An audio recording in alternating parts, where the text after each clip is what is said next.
The Hells Angel sat quietly in Sat 11A. Then the captain shouted, "Can anyone fly this plane?" Rain fell hard on the airport windows, streaking the glass like tears that could not stop. The terminal buzzed with tired travelers, their shoes squeaking on the wet floor, their voices sharp with the kind of frustration that only comes with delayed flights and long lines. Ethan Cole walked through the crowd like a shadow moving against the light. He was a big man, 45 years old, with shoulders that filled his leather vest and a beard streaked with gray that fell past his collar. The patches on his vest told a story most people did not want to read. Skulls, wings, the words Hell's Angels stitched in bold letters across the back. His boots were scuffed from years of riding, and his hands were rough and scarred, hands that looked like they had seen more fights than handshakes. People noticed him the way people notice a storm cloud rolling in. A young couple standing near the coffee stand stopped talking when he walked by. The woman pulled her purse closer to her body.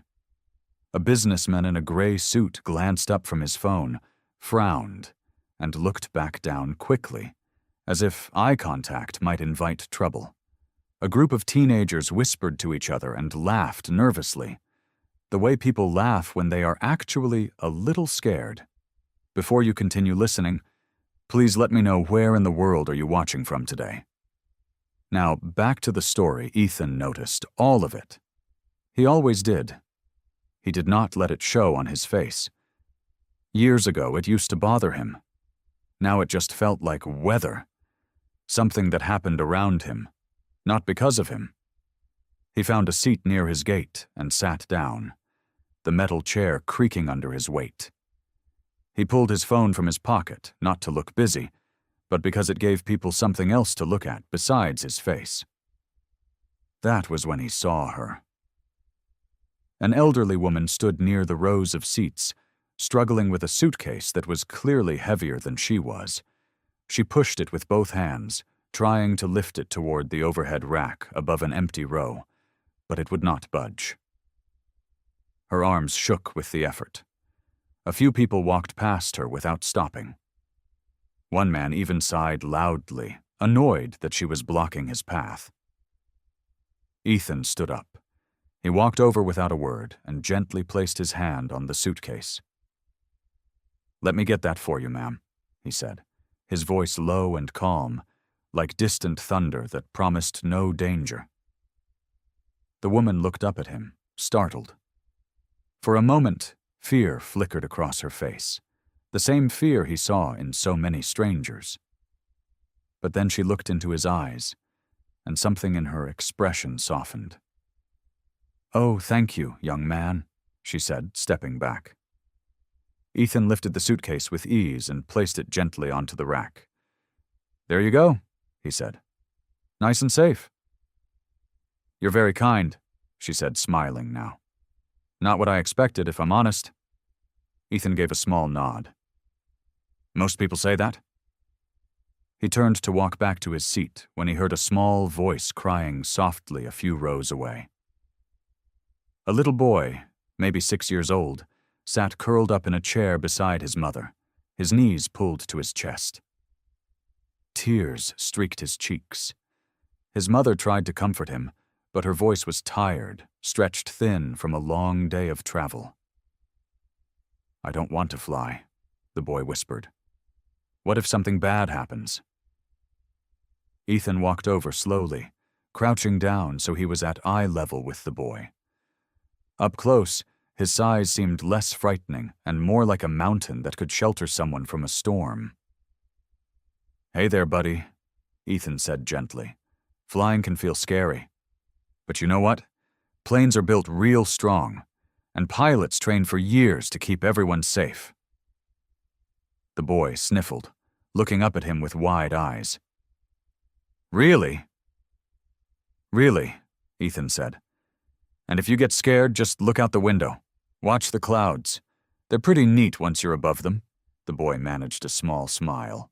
Ethan stood up, gave a small nod to the mother, and walked back to his seat as boarding began. He found his row and sat down in seat 11A, next to the window. Outside, the runway lights blurred through the rain. Ethan reached into his pocket and pulled out an old, worn military coin, rubbing his thumb across its surface as he stared out at the darkened sky. The plane climbed into the black sky, engines humming steady as the lights of the city fell away below. Rain streaked the windows in thin lines that caught the glow of the wing lights. Ethan watched it all in silence, his big hands resting on his knees, the old coin tucked back into his pocket now that the plane was in the air. Around him, the cabin settled into the quiet rhythm of a night flight. Seatbelt signs dinged off. A flight attendant rolled a cart down the narrow aisle. Somewhere behind him, a baby fussed for a moment before falling quiet again. Ethan kept his eyes on the window, watching the clouds glow faintly under the moon. He liked flying at night. There was something honest about it. The dark did not judge you. It did not decide who you were before you said a word. 2 rows up, a woman in a blue blazer leaned toward the man next to her and whispered just loud enough for Ethan to hear. "Did you see the guy in 11A? Looks like he just walked out of a biker gang movie." The man chuckled quietly. "Hope he behaves himself." Ethan did not turn his head. He had heard worse. He had heard it his whole life, in grocery stores, in banks, in doctors' offices, where mothers pulled their children a little closer when he walked past. He used to let it sting. Now it just rolled off him like rain on leather. A few rows back, Margaret Wilson sat with her hands folded in her lap, her silver hair neatly pinned, her sweater buttoned all the way to her collar. She had heard the whispers, too. She frowned, just slightly, the kind of frown that showed she did not agree. She looked over at the young mother sitting across the aisle, the same one from the gate, her small son now curled against her shoulder with a blanket tucked around him. The boy's eyes were closed, his breathing slow and even. "He fell asleep faster than I expected," the mother, Sarah Carter, said softly to Margaret. "Usually he cries the whole flight." "That's because someone was kind to him," Margaret said. "I saw it. Back at the gate. That man in the leather vest, he got down on the boy's level and talked to him like he mattered." Sarah glanced toward Ethan's seat, just able to see the edge of his shoulder over the headrest. "He helped my Noah stop crying," she said quietly. "I was afraid of him at first. I feel bad about that now." Margaret nodded slowly. "I was afraid too, dear. Just for a second. But then he lifted my suitcase like it weighed nothing and called me ma'am, sweet as anything. People are quick to judge a book by its cover. Shame on us for doing it." A businessman across the aisle, the same one who had frowned at Ethan back at the gate, glanced up from his laptop. He had heard the women talking. He looked toward seat 11A, studying the broad shoulders and gray, streaked beard for a long moment. He did not say anything. But something in his face shifted just a little, like a door opening a crack. The flight rolled on smooth and quiet. Ethan stayed lost in his own thoughts, watching the clouds drift beneath the wing, silver in the moonlight. He thought about Daniel, the way he always did on flights, the memory rising up soft and painful, like an old bruise pressed by accident. Margaret unzipped her purse. Inside was a small notepad and a pen she always carried, an old habit from her years as a schoolteacher. She tore off a piece of paper and wrote a few lines in careful handwriting. Then she folded it twice and asked the flight attendant passing by if she could deliver it to the man in seat 11A. A few minutes later, the flight attendant leaned down beside Ethan and handed him the small folded paper. "From the lady a few rows back," she said with a smile, nodding toward Margaret. Ethan unfolded it slowly. The handwriting was neat and old-fashioned, the kind taught in schools decades ago. Thank you for your kindness tonight. You reminded me that good hearts come in all shapes. Margaret. Ethan read it twice.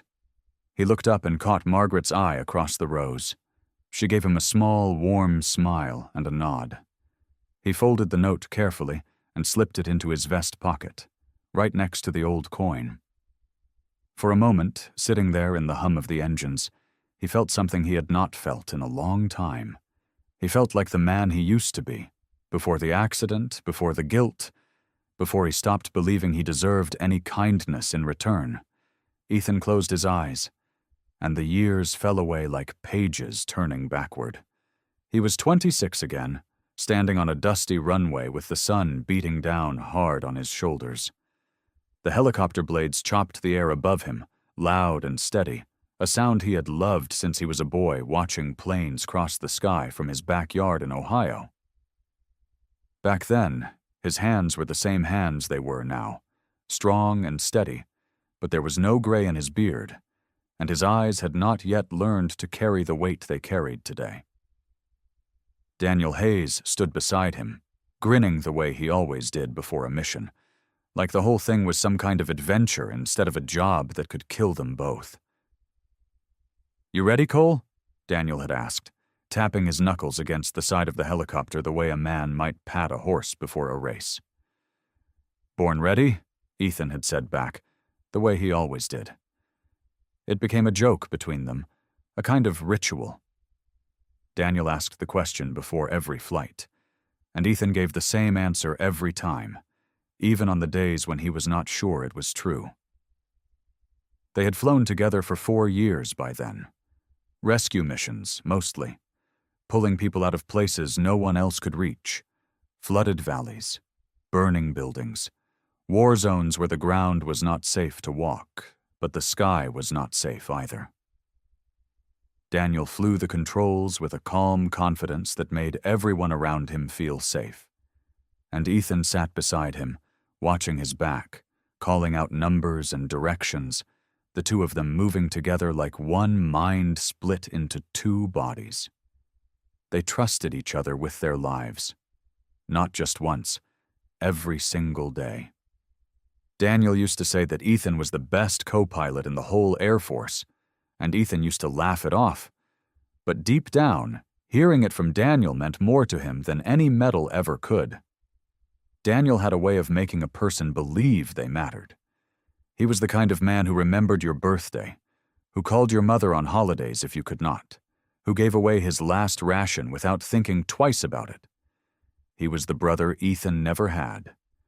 The mission that changed everything started like any other.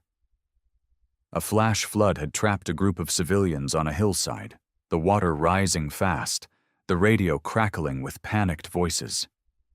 Ethan and Daniel had been the closest crew, and they had gone up without hesitation, the way they always did.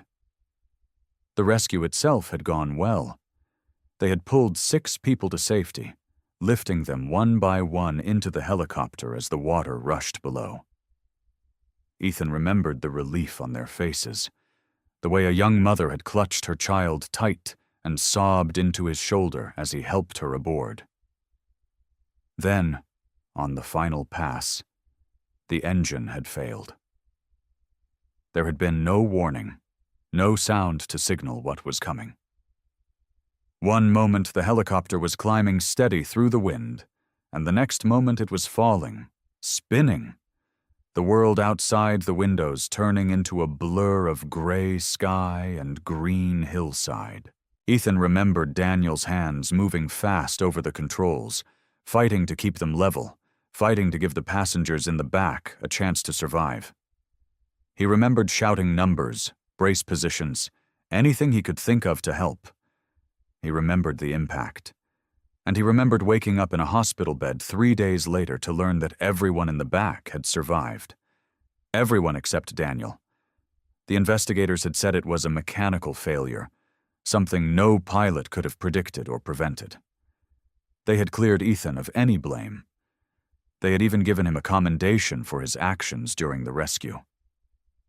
But none of that had mattered to Ethan. Not then. not for years after. He had walked away from aviation less than a month later, turning in his wings, refusing every offer to fly again. He had told himself that a man who could not save his own best friend had no business flying anyone else through the sky. The Hells Angels had found him not long after that, broken and searching for something to hold on to. They had never asked him to explain himself. They had simply let him belong. Ethan opened his eyes now, the cabin lights dim around him, the hum of the engines steady beneath his feet. He pushed the memory down the way he always did, folding it up small and tucking it away where it could not reach him. That life was over. He was not a pilot anymore. He was just a man in seat 11A, flying home like everyone else. He told himself that flying was something he used to do, not something he still was. He told himself his flying days were finished for good. The plane shook without warning. Ethan's eyes snapped open. His coffee cup rattled in the seatback pocket, and a woman 2 rows up gasped as her water bottle tipped onto the floor. It was not the soft rocking of normal turbulence. This was sharper, harder, the kind that made the overhead bins groan and the wings outside the window dip in ways that felt wrong. "It's just weather," a man behind Ethan muttered, more to himself than anyone else. But Ethan had spent enough hours in the sky to know the difference between weather and something else. His hands, resting on his knees, tightened without him telling them to. Old instincts waking up. The seatbelt sign flashed on with a sharp chime. A flight attendant near the front grabbed the back of a seat to steady herself, her face tight and pale under the cabin lights. Across the aisle, Noah grabbed his mother's arm. "Mommy, why is it shaking so much?" Sarah pulled him close, her eyes darting toward the front of the plane. "It's okay, baby. Planes shake sometimes. It's normal." But her voice did not sound sure. Ethan noticed the way her fingers pressed hard into her son's shoulder, the way her eyes kept flicking toward the cockpit door. Margaret Wilson, sitting a few rows ahead, gripped her armrests with both hands. She was an old woman who had flown more times than she could count, and even she looked uneasy. She turned to glance back at Ethan, as if searching for reassurance. He gave her a small nod. He did not know why. It just felt like the right thing to do. The plane dropped suddenly, a short, sickening lurch that pulled gasps from half the cabin. A child began to cry somewhere near the back. Someone's bag fell from an overhead bin and hit the floor with a loud crack. Then, just as quickly, the shaking eased. The plane leveled out, and for a moment everything felt normal again. But the quiet did not last. Ethan noticed it first in the flight attendants. 2 of them moved quickly toward the front of the cabin, their faces set in the kind of careful calm that trained people wore when something was very wrong. One of them knocked twice on the cockpit door, sharp and urgent, before slipping inside. The door closed again, but not before Ethan caught a glimpse of motion inside. Someone slumped forward, someone else leaning over them, shouting something Ethan could not hear. His stomach tightened. Around him, passengers began to whisper. Word passed back through the rows the way it always did on a plane. Quiet at first, then louder. "Something's wrong up there. Did you see that? Someone collapsed. Is the pilot okay?" Sarah pulled Noah even closer, whispering that everything was fine, even though her eyes said something different. Margaret sat rigid in her seat, her knuckles pale against the armrest. Ethan sat very still, listening. His heart had started to beat harder, faster, in a way he had not felt in a long time. He told himself it was nothing. He told himself he was just a passenger. But some part of him, some old, buried part, was already counting the seconds, already listening for the sound of the engines, already waiting.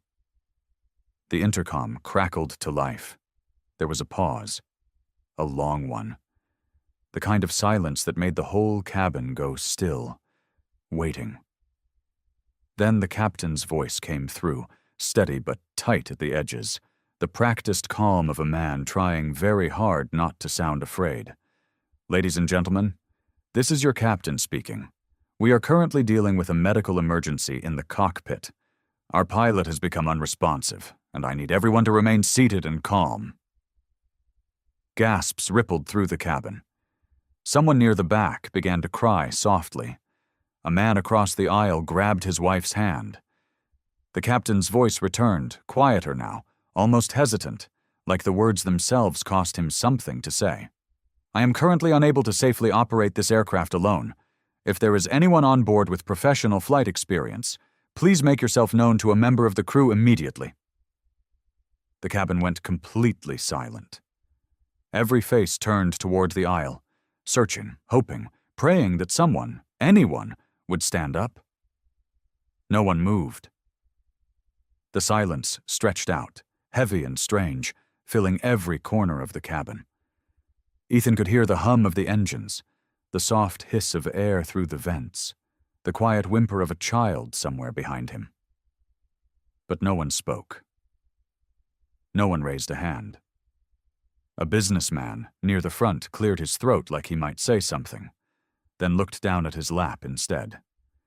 A young woman across the aisle pressed her palm against her mouth, her eyes wide and glassy. Margaret twisted in her seat, scanning the rows behind her, searching for a face that might hold an answer. She found none. Ethan sat frozen in seat 11A. His hands were still on his knees, but they were not steady anymore. Somewhere deep in his chest, something old and buried had come loose, like a door blown open by a wind he could not stop. He knew how to fly a plane like this. Not exactly, not this model, but close enough. Close enough that his hands still remembered the feel of a control yoke, the weight of it, the way it answered when you asked it the right way. Close enough that some part of him could already hear the checklist running through his head, unbidden, unwanted. But knowing how was not the problem. The problem was what flying meant. The last time Ethan sat behind the controls of anything, the sky had turned to fire and metal, and Daniel had not walked away. His fingers curled into fists on his knees. He saw it again, the way he always did when the memory came. The spinning horizon. Daniel's voice, calm even then, telling him to pull up, telling him it would be fine. The impact. The silence after, worse than any sound. He had promised himself he would never touch a set of controls again. He had built an entire life around that promise. He had let his hair grow long and his beard grow gray, had traded his flight suit for a leather vest, had let the world see a dangerous man instead of a broken pilot, because it was easier than remembering. Now the sky was asking him again. Ethan's jaw tightened. His eyes moved toward the cockpit door, still closed, still hiding whatever was happening behind it. He thought of Daniel's laugh, the way it used to fill a cockpit before a mission. He thought of the years he had spent trying to outrun that laugh, trying to bury it under motorcycle engines and long, empty highways. He thought about staying seated. It would be easy. No one would blame him. No one even knew what he had once been. To them, he was just a big, scary man in a leather vest. Someone to avoid, not someone to trust with hundreds of lives. Margaret's eyes found his again, pleading, searching. Noah, still tucked against his mother's side, looked up too, his small face pale with fear. Ethan thought of the boy's laughter earlier, back at the gate, when Ethan had shown him a coin trick to keep his mind off the storm outside. He thought of Margaret's hand patting his arm in gratitude when he lifted her suitcase. They had trusted him with small things. Now something much bigger was asking the same question. His heart pounded. The old fear rose in his throat, thick and heavy, whispering that he wasn't the same man he used to be, that his hands could not be trusted, that history might repeat itself in the worst way possible. But another voice rose beneath it, quieter, steadier. A voice that sounded impossibly like Daniel's. "You saved people before, Ethan. That's what you do." Ethan closed his eyes for one long second. Then he opened them. His hand moved to his seatbelt. The click of it unbuckling was quiet, but in the silence of the cabin, it sounded like thunder. Every head turned. Ethan Cole rose to his feet. He was a big man, broad-shouldered, his leather vest worn and creased from years on the road, his gray, streaked beard falling over his chest. To the passengers around him, he looked like exactly the kind of man you crossed a room to avoid. A woman near the front gasped. A man whispered something to his wife. Sarah pulled Noah tighter against her side, though her eyes did not look away from Ethan. He did not stop to explain. He did not look at the fear on their faces, though he felt it pressing against him from every direction. He simply stepped into the aisle. His boots moved steady against the carpet, one after another, carrying him past rows of stunned, silent passengers. Toward the cockpit. Toward the sky he had spent years running from. The cockpit door was heavier than Ethan expected. He pushed it open and stepped inside, ducking his head under the low frame. The space was small and bright with blinking lights. A young flight attendant stood near the door, her face pale, her hands twisting the fabric of her uniform. In the captain's seat, a man Ethan guessed to be in his 60s lay slumped against the window, his skin gray, his breathing shallow and uneven. Someone had already loosened his tie and propped a small pillow under his head. In the co-pilot seat sat a younger man, maybe late 30s, with dark hair and tired eyes. His hands gripped the controls too tightly. Sweat beaded on his forehead. This had to be the co-pilot the captain had mentioned, the one dealing with complications of his own. "Sir, you can't be in here," the flight attendant said quickly, stepping toward Ethan with her arm out. "This is a restricted area. I need you to go back to your seat." "I used to fly," Ethan said again, calm and even. "Air Force, helicopters. I have experience with instruments and emergency procedures." The co-pilot glanced back at him, taking in the leather vest, the gray beard, the thick arms covered in faded tattoos. His eyes were skeptical, maybe even a little afraid. "With respect," the co-pilot said, his voice tight. "I don't have time to babysit someone playing pretend. My hands are shaking too bad to keep this thing steady much longer, and I need actual help, not a stranger off the street." Ethan did not flinch. He had heard doubt like that his whole life, seen it in the eyes of strangers at gas stations and grocery stores. He was used to being underestimated. "Then let me help," Ethan said. "Ask me something. Anything about the aircraft. I'll answer it." The co-pilot hesitated. Then, almost testing him, he rattled off a question about airspeed indicators and stall recovery procedures. Ethan answered without pause, his voice steady, using the exact terms a trained pilot would use. He explained the relationship between angle of attack and stall speed, the proper technique for recovery, the importance of monitoring the artificial horizon during turbulence. The co-pilot's eyes widened slightly. "How do you know all that?" he asked.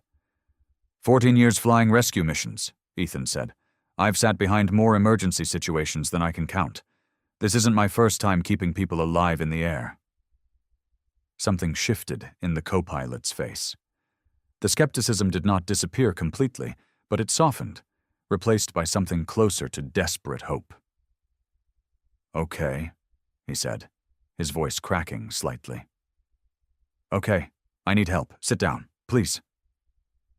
Ethan moved forward and lowered himself into the seat beside the co-pilot, the one that had been empty, meant for a second officer who was not there.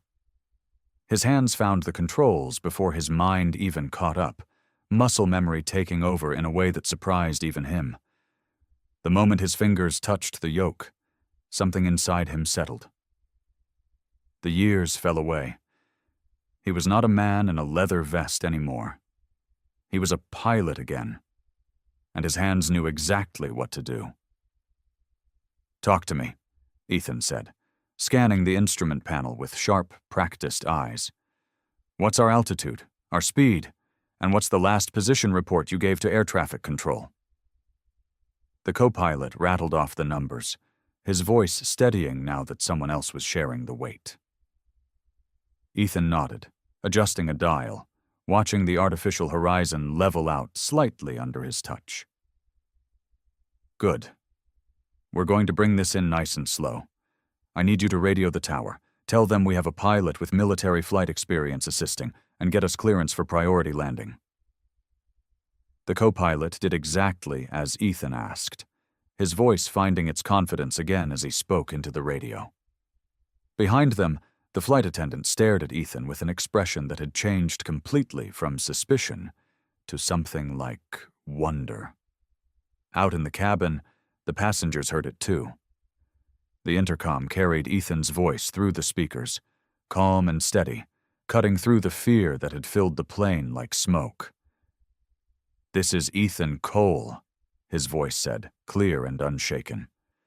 "I have experience flying aircraft in emergency situations. I need everyone to stay seated, keep your belts fastened, and trust the crew. We're going to get this plane down safely." In row after row, passengers who had been crying or praying went still, listening. Margaret closed her eyes and let out a long breath. Noah looked up at his mother and whispered, "That's the man from before. He's going to help us." Sarah nodded, though her hands still trembled in her lap. Inside the cockpit, Ethan kept his eyes on the instruments, his voice low and even as he continued guiding the aircraft through the dark, turbulent sky. The plane leveled out for a moment, riding smoother air, and Ethan allowed himself one breath of relief. His hand stayed on the controls, steady as stone, but his eyes moved around the cockpit, checking gauges, checking wires, checking anything that might tell him more about what he was dealing with. That was when he saw it.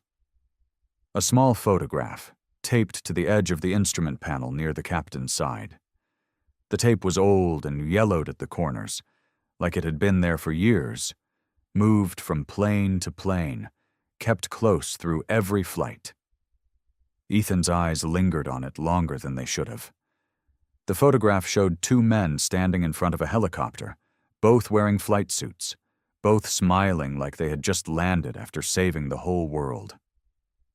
One man was younger, maybe in his 20s, with a wide grin and eyes full of excitement. The other man was older, with kind eyes and hands resting on the younger man's shoulder like a proud father. Ethan knew that older man. He knew that face better than he knew his own reflection. Daniel Hayes. For a moment, the cockpit disappeared. The blinking lights, the shaking plane, the storm outside, all of it faded into silence.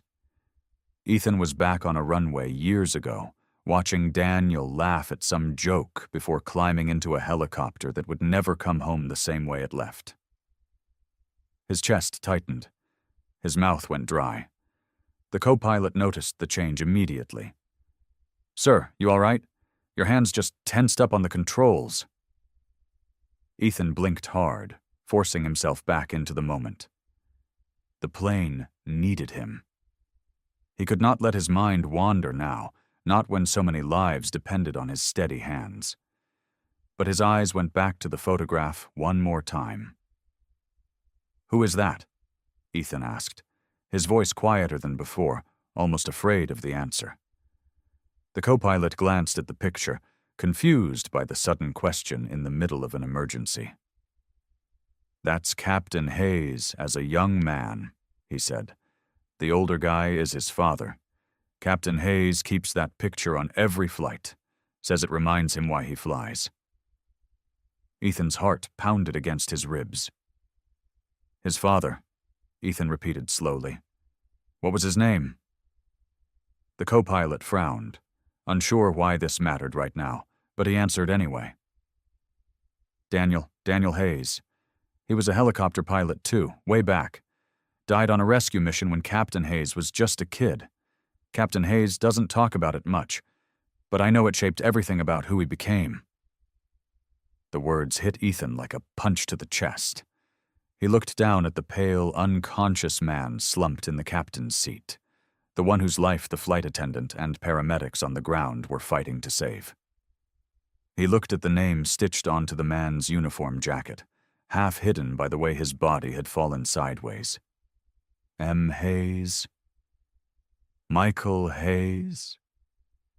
Ethan's mind raced backward through time, pulling up memories he had buried deep. Memories of Daniel talking about his family during long nights at the base, waiting for the next mission. Daniel used to talk about his son constantly, showing pictures to anyone who would look, bragging about how the boy wanted to fly planes someday, just like his dad. Michael, Daniel used to say, his voice full of pride. My boy is going to fly one day. You watch, Ethan. He's going to be somebody. Ethan had never met the boy. He had only seen pictures, heard stories, felt the love in Daniel's voice every time he spoke about his family back home. But somewhere along the way, that little boy had grown up. He had become a man. He had walked the same path his father once walked, choosing planes over everything else, carrying his father's memory into every flight he took. And now that boy, grown into Captain Michael Hayes, was the man lying unconscious in the captain's chair, depending on Ethan to bring the plane down safely. The son of the man Ethan had blamed himself for losing. The son of the friend Ethan believed he had failed. Ethan's hands trembled against the controls for the first time since he had entered the cockpit. Not from fear of the storm outside, not from fear of the emergency, but from the overwhelming weight of realizing exactly who he had been called to save. Ethan forced his hands to stop shaking. There was no time for the past right now, not with the plane still fighting the storm and lives hanging on every decision he made. He pushed the memory of Daniel's face back down where it had lived for years, buried under leather and road dust and silence, and focused on the instruments in front of him. Talk to me, Ethan said to the co-pilot, his voice sharp and clear again. What's our altitude and what's the storm doing? The co-pilot rattled off numbers, his hands moving fast over switches. The plane shuddered again, but less violently this time. Ethan eased back on one control, feeling the aircraft respond the way an old friend responds to a familiar touch. His body remembered things his mind had tried to forget. Behind him, a small sound came from the captain's chair. A groan. Movement. He's waken up, the co-pilot said, relief flooding his voice. Michael Hayes stirred, his eyes fluttering open, his face still pale and covered in sweat. He blinked hard, trying to make sense of where he was and who was sitting beside him. Captain Hayes, the co-pilot said gently, you had a medical emergency. This man stepped in to help fly the plane. Michael's eyes moved slowly to Ethan. Confusion crossed his face, followed by something sharper. Suspicion, maybe, or fear. Who are you? Michael asked, his voice weak but steady enough to carry authority. Name's Ethan Cole, Ethan said, not looking away from the controls. I used to fly, Air Force, rescue helicopters. Michael's brow furrowed. He tried to sit up straighter, wincing at the effort. You just took control of my plane. Based on what? A story? Based on hands that still remember how, Ethan answered simply. The plane hit another patch of rough air, and Michael grabbed the armrest, his knuckles going white. Ethan noticed his breathing was shallow, his skin still too pale. Whatever had happened to him, it wasn't over yet. But he was awake, and that mattered. "I need you to trust me," Ethan said, glancing at him for just a second before returning his eyes to the sky ahead. "I know that's hard right now. I know I'm a stranger to you, but we don't have time for anything else." Michael studied him, still unsure, still weak. "You said Air Force, rescue pilot, what unit?" Ethan hesitated only a moment. 33rd Rescue Squadron. Something flickered across Michael's face. Recognition, maybe, or memory. "My father flew with that unit," he said slowly. "A long time ago?" Ethan's jaw tightened, but he said nothing. Not yet. There would be time for that conversation, but not while the plane was still shaking through storm clouds with 180 people praying in the seats behind them.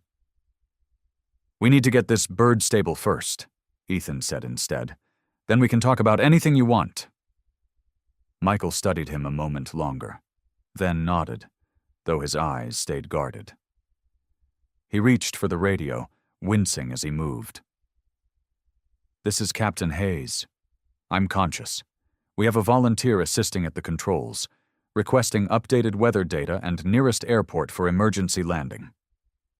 The ground crew responded quickly, giving coordinates, giving numbers, giving Ethan and Michael something solid to hold on to in the chaos. Together they worked. Michael, still weak, called out readings and adjustments, testing Ethan without meaning to, watching how he responded under pressure. Ethan matched every instruction with steady hands and calm words, never rushing, never panicking, guiding the aircraft through the last of the rough turbulence like he had done it 1,000 times before. Slowly, the shaking stopped. The plane leveled out, gliding smoother now, the storm finally releasing its grip. Michael let out a breath he seemed to have been holding for the entire ordeal. He looked over at Ethan, something changing in his expression. The suspicion was still there, but it had softened, replaced by something closer to respect. "You really do know how to fly," Michael said quietly. "Never stopped," Ethan replied. Michael nodded, leaning his head back against the seat, exhaustion pulling at him. "We're not out of this yet, but you got us through the worst of it."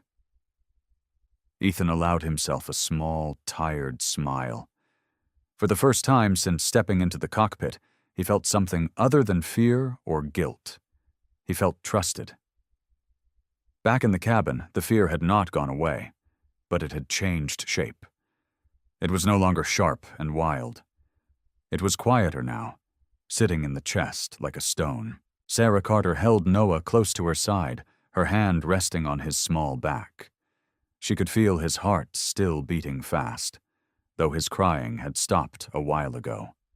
The flight attendant walked down the aisle again, her voice steady even though her hands trembled slightly as she held the intercom.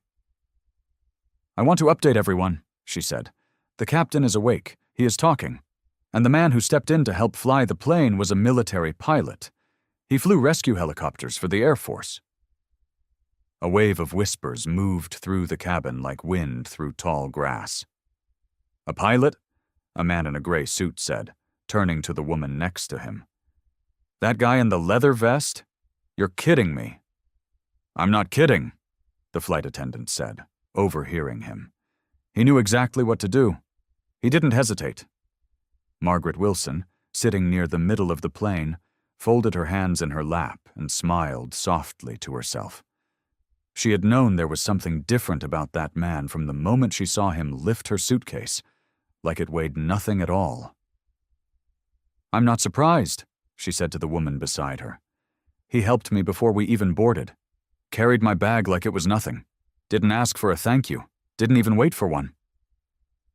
The woman beside her, a young college student with headphones around her neck, looked at Margaret with wide eyes. "Wait, that biker guy? I saw him and I got kinda scared, not gonna lie." "I thought the same thing," Margaret said. "But looks don't tell you a person's heart. Never have." Word moved through the plane in soft ripples. A businessman near the front remembered Ethan holding the door for a family struggling with too many bags. A young couple recalled him giving up his aisle seat so an older man could sit near the bathroom without difficulty. Small moments. Quiet moments. Moments nobody had thought much about until now. Sarah listened to it all, her chest tightening with something like shame. She had pulled Noah closer when she first saw Ethan at the gate. She had been afraid of him too, just for a second. But that second had been enough to make her feel guilty now. She looked down at Noah, whose eyes were fixed on the small tray table in front of him. He had stopped crying, but his face was still pale, his fingers twisting together nervously. "Hey, baby," she said gently. "Remember the nice man who talked to you before we got on the plane?" Noah nodded slowly. "The one with the beard? He said the clouds look like mashed potatoes." Sarah smiled, even though her eyes were wet. "That's him. He's the one flying the plane right now. He's making sure we all get home safe." Noah's eyes lit up just slightly. He reached into the seat pocket in front of him and pulled out the small notepad and crayons the flight attendant had given him earlier to keep him calm. He began to draw. His hand moved slowly at first, then faster, more sure of itself. He drew a big figure with a long beard and a leather vest, standing tall with his arms out like wings. Around him, he drew clouds and lightning bolts, and above his head, he drew a simple gold circle, like a crown or a halo. He wasn't quite sure which. Underneath the picture, in careful, wobbly letters, he wrote, "The Hero Pilot." Sarah watched him work, her heart swelling with something warm and proud. "Can we give this to him?" Noah asked, looking up at her with hopeful eyes. Sarah looked toward the front of the plane, toward the closed cockpit door. "I think that's a wonderful idea." She waved down the flight attendant, who smiled when she saw the drawing. "I'll make sure he gets it," the flight attendant said softly, taking the paper from Noah's small hands with the same care she would use for something fragile and important. She carried it carefully to the cockpit door and knocked twice before slipping inside, holding the paper out toward Ethan, who glanced at it between adjustments on the control panel. His eyes moved over the crayon drawing, the big smiling figure with its arms open wide, the golden circle above its head, the crooked handwriting underneath. Something in his chest, something tight and aching for years, loosened just slightly. He held the paper in his lap for a moment, his throat tightening, before turning his attention back to the sky ahead, feeling steadier than before. The drawing sat in Ethan's lap for only a moment before the plane bucked hard to the left. A warning light flashed red on the control panel. Then another. A sharp beeping filled the cockpit, fast and insistent, like a heartbeat racing out of control. "We've got a hydraulic pressure drop," Michael said, his voice tight. "Left side." Ethan's hands moved to the controls, but for a second, just a second, they did not obey him the way they should have. His fingers hovered, frozen. The beeping grew louder, and suddenly he was not in the cockpit of a passenger plane anymore. He was in a helicopter, years ago, rain hammering against the windshield, red lights flashing across the dashboard, the same sharp alarm screaming through his headset. Daniel's voice was shouting beside him, calm even as smoke filled the cabin. "We've lost pressure, Ethan! Ethan, look at me! We've lost pressure!" The memory came fast, sharp as broken glass, the tilt of the world, the scream of metal. Daniel's hand grabbing his arm one last time before everything went black. "Ethan," Michael's voice cut through, pulling him back. Ethan blinked. His hands were shaking on the controls. Sweat had broken out across his forehead, and his breath came in short, ragged pulls. "Ethan, talk to me," Michael said, his eyes darting between the instruments and the man beside him. What's happening?" "I'm fine," Ethan said, though his voice did not sound fine. It sounded far away, like it belonged to someone else. The plane shuddered again. The alarm kept blaring, kept demanding attention, kept dragging him back to that helicopter, to the smoke, to Daniel's hand slipping from his arm. Ethan's chest tightened. He could feel his own heartbeat pounding in his ears, louder than the alarm, louder than anything. Not again. Not again? I can't lose someone again? His hands hovered over the controls, unsure, trembling. For the first time since he had walked into that cockpit, he did not know what to do. Michael reached over and flipped a switch, silencing part of the alarm, buying them a few seconds of quiet. But the plane was still dropping pressure, still tilting slightly, still demanding someone take control. "Ethan." Michael's voice was firmer now, cutting through the fog. "Look at me." Ethan turned his head slowly. His eyes were wide, unfocused, caught somewhere between the past and the present. "I need you here," Michael said. "Not back wherever you just went. Here, with me." Ethan's jaw tightened. He tried to steady his hands, but they would not stop shaking. The memory clung to him like smoke that would not clear, filling his lungs, filling his mind. He could see Daniel's face. He could hear his voice. "Ethan, look at me." "I can't," Ethan whispered, so quiet Michael almost did not hear it over the remaining alarms. "I can't do this again?" For a moment, it looked like he might freeze completely. His hands drifted from the controls. His eyes glazed over, lost in a moment 18 years gone, still bleeding into the present like it had never really ended. Michael watched him, his own heart pounding, torn between managing the plane and understanding what was happening to the man beside him.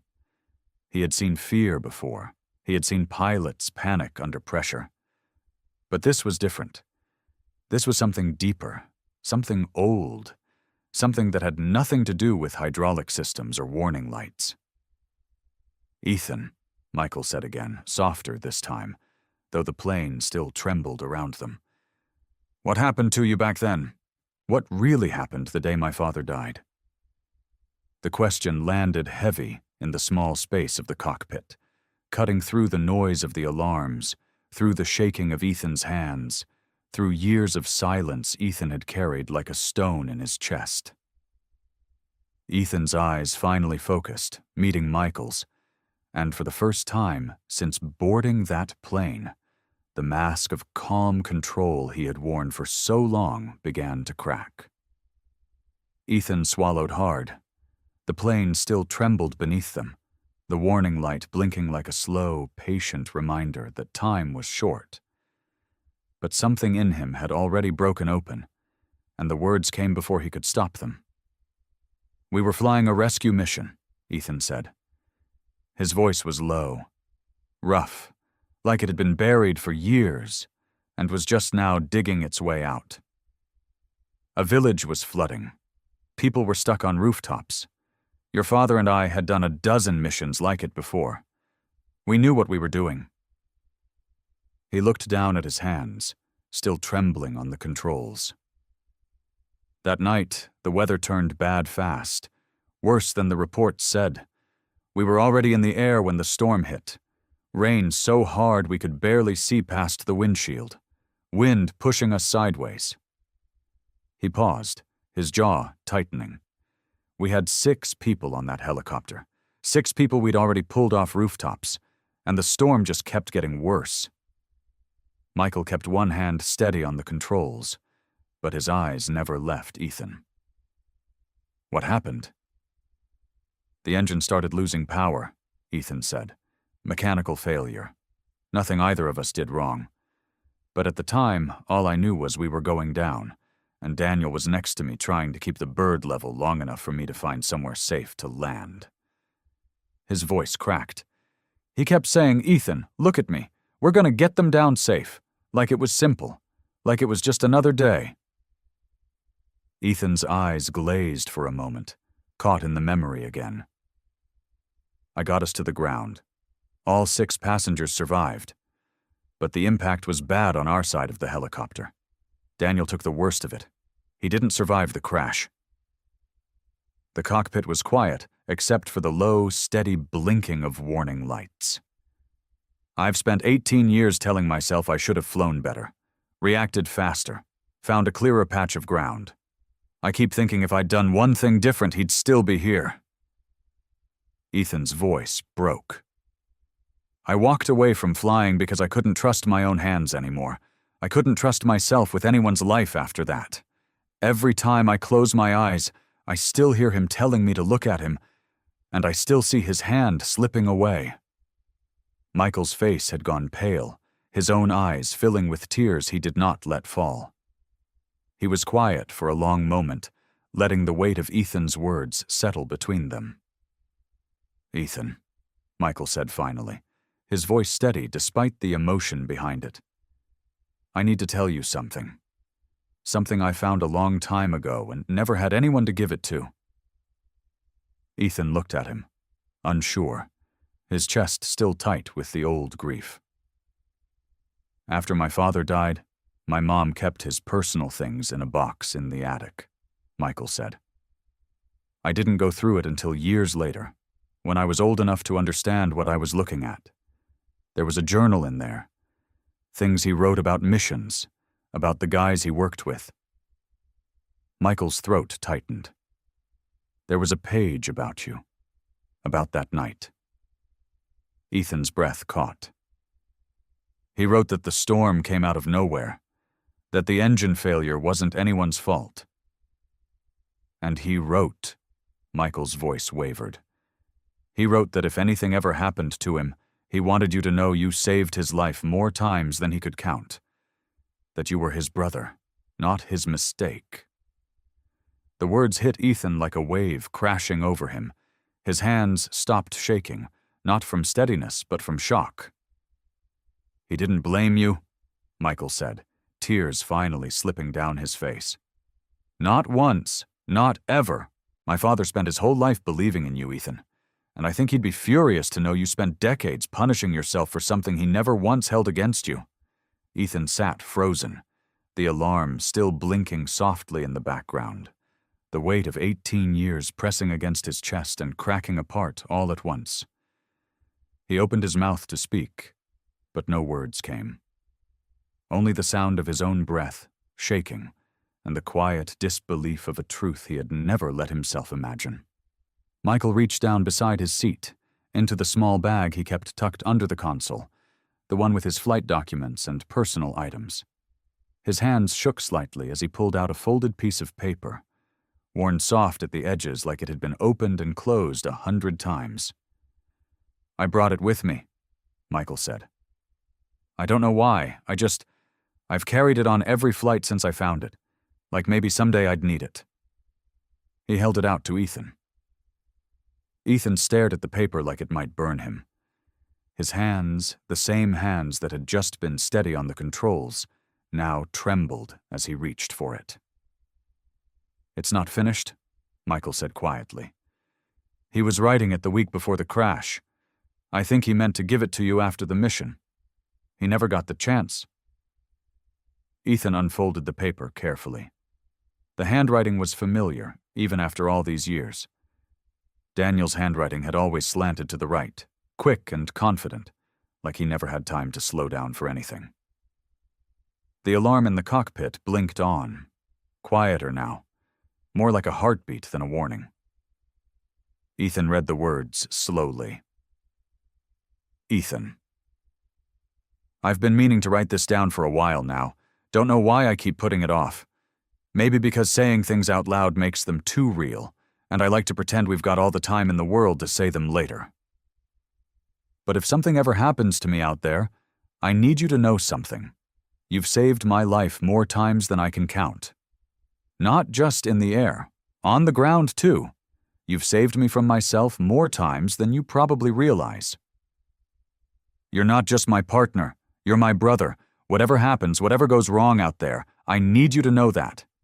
If you're the one standing at the end of it and I'm not, don't you dare carry that weight alone. You hear me?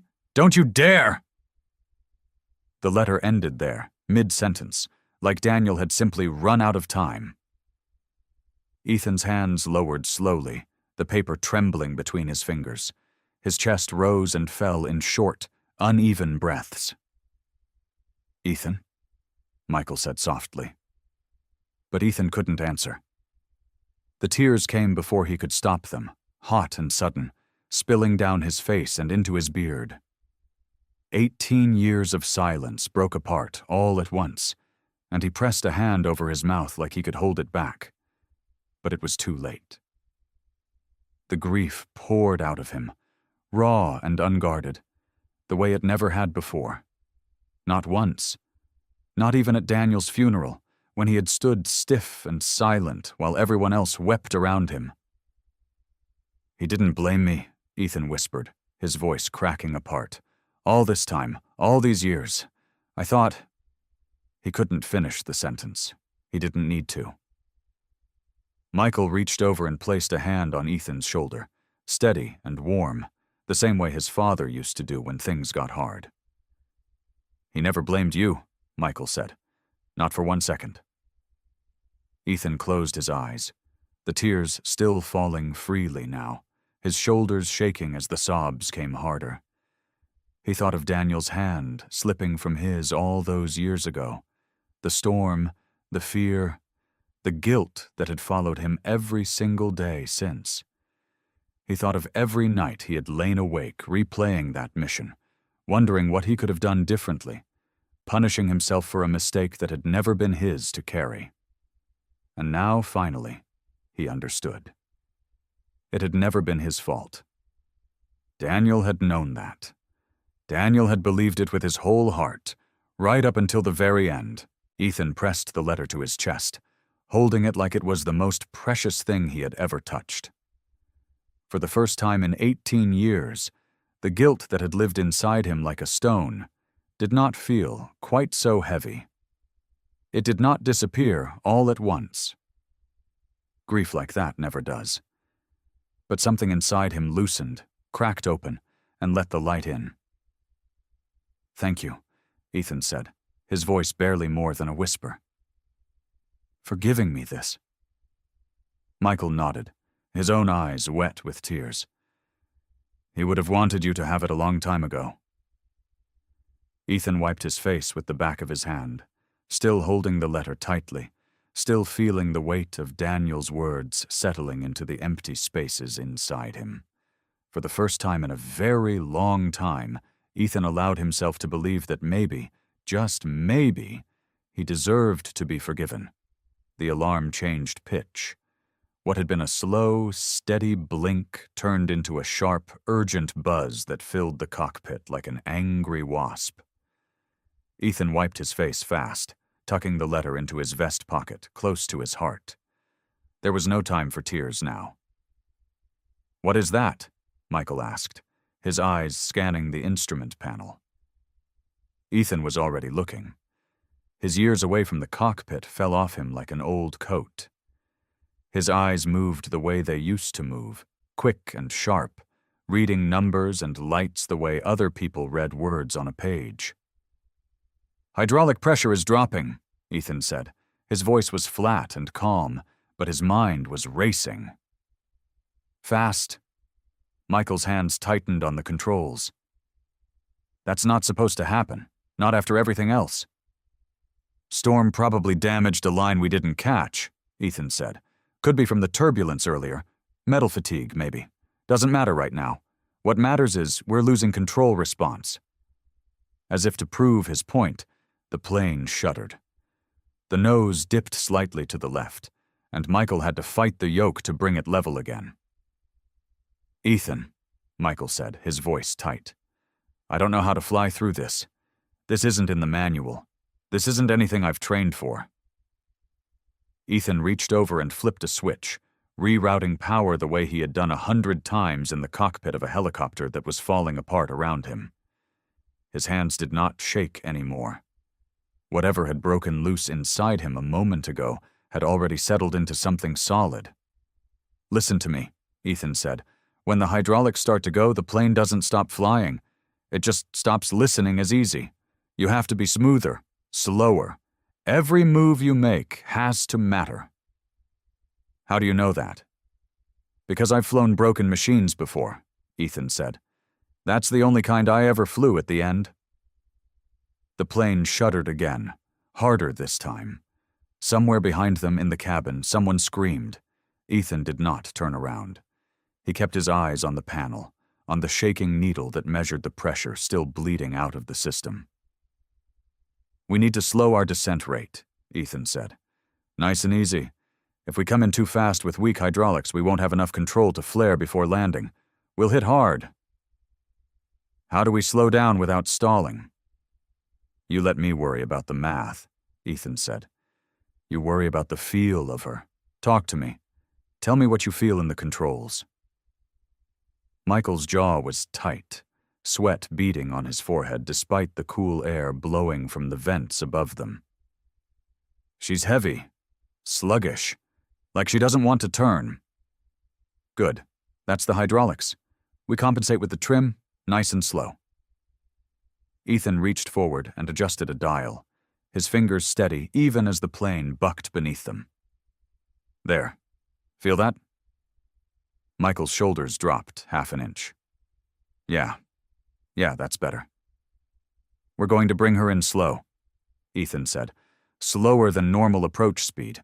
It'll feel wrong. It'll feel like we're going to fall out of the sky, but we won't. Trust me.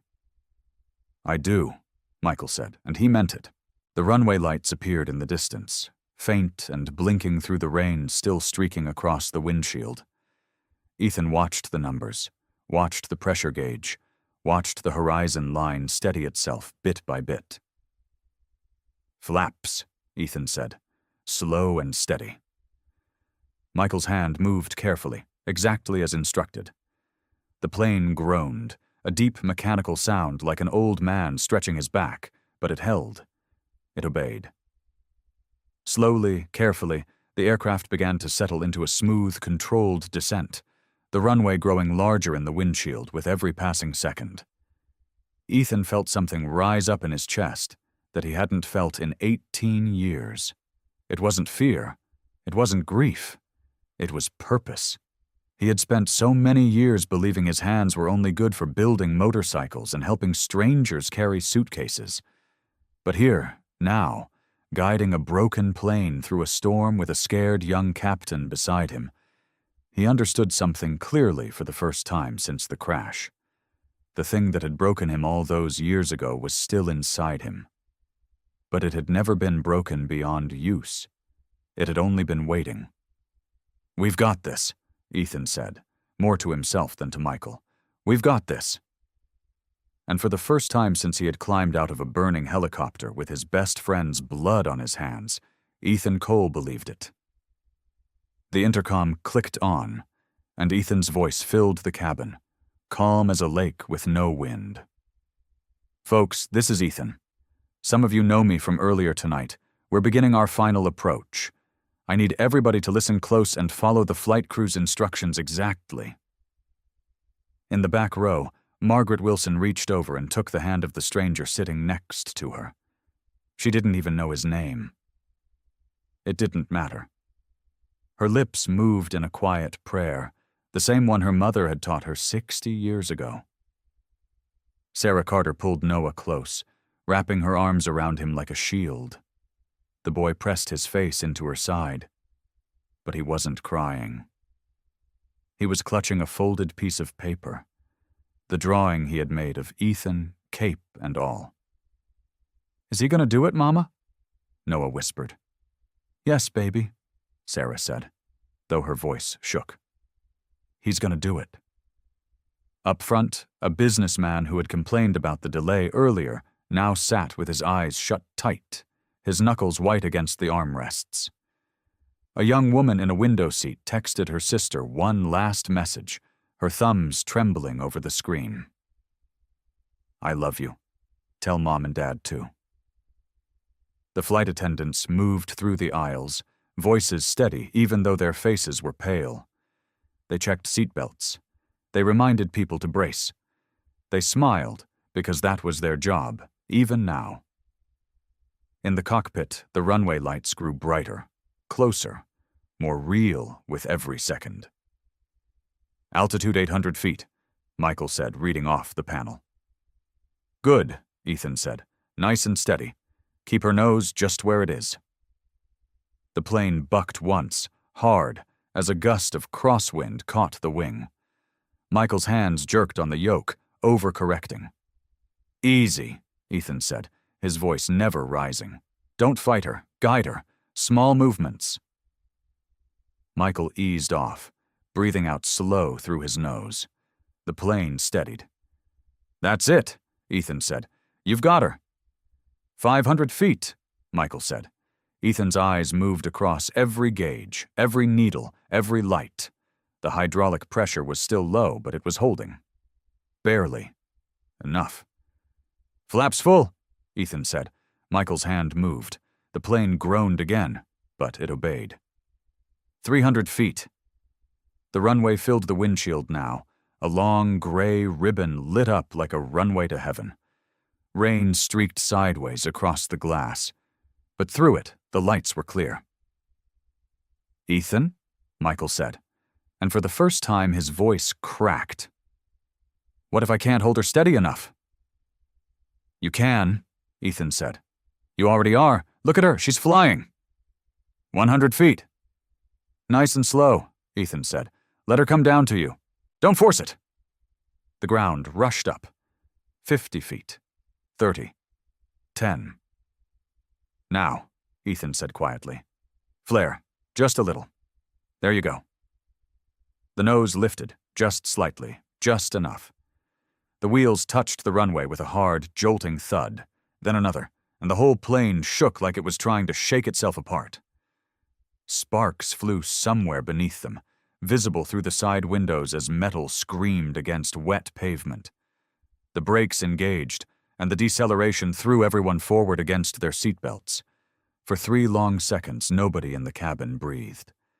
Then the plane slowed, and slowed, and came, finally, to a stop.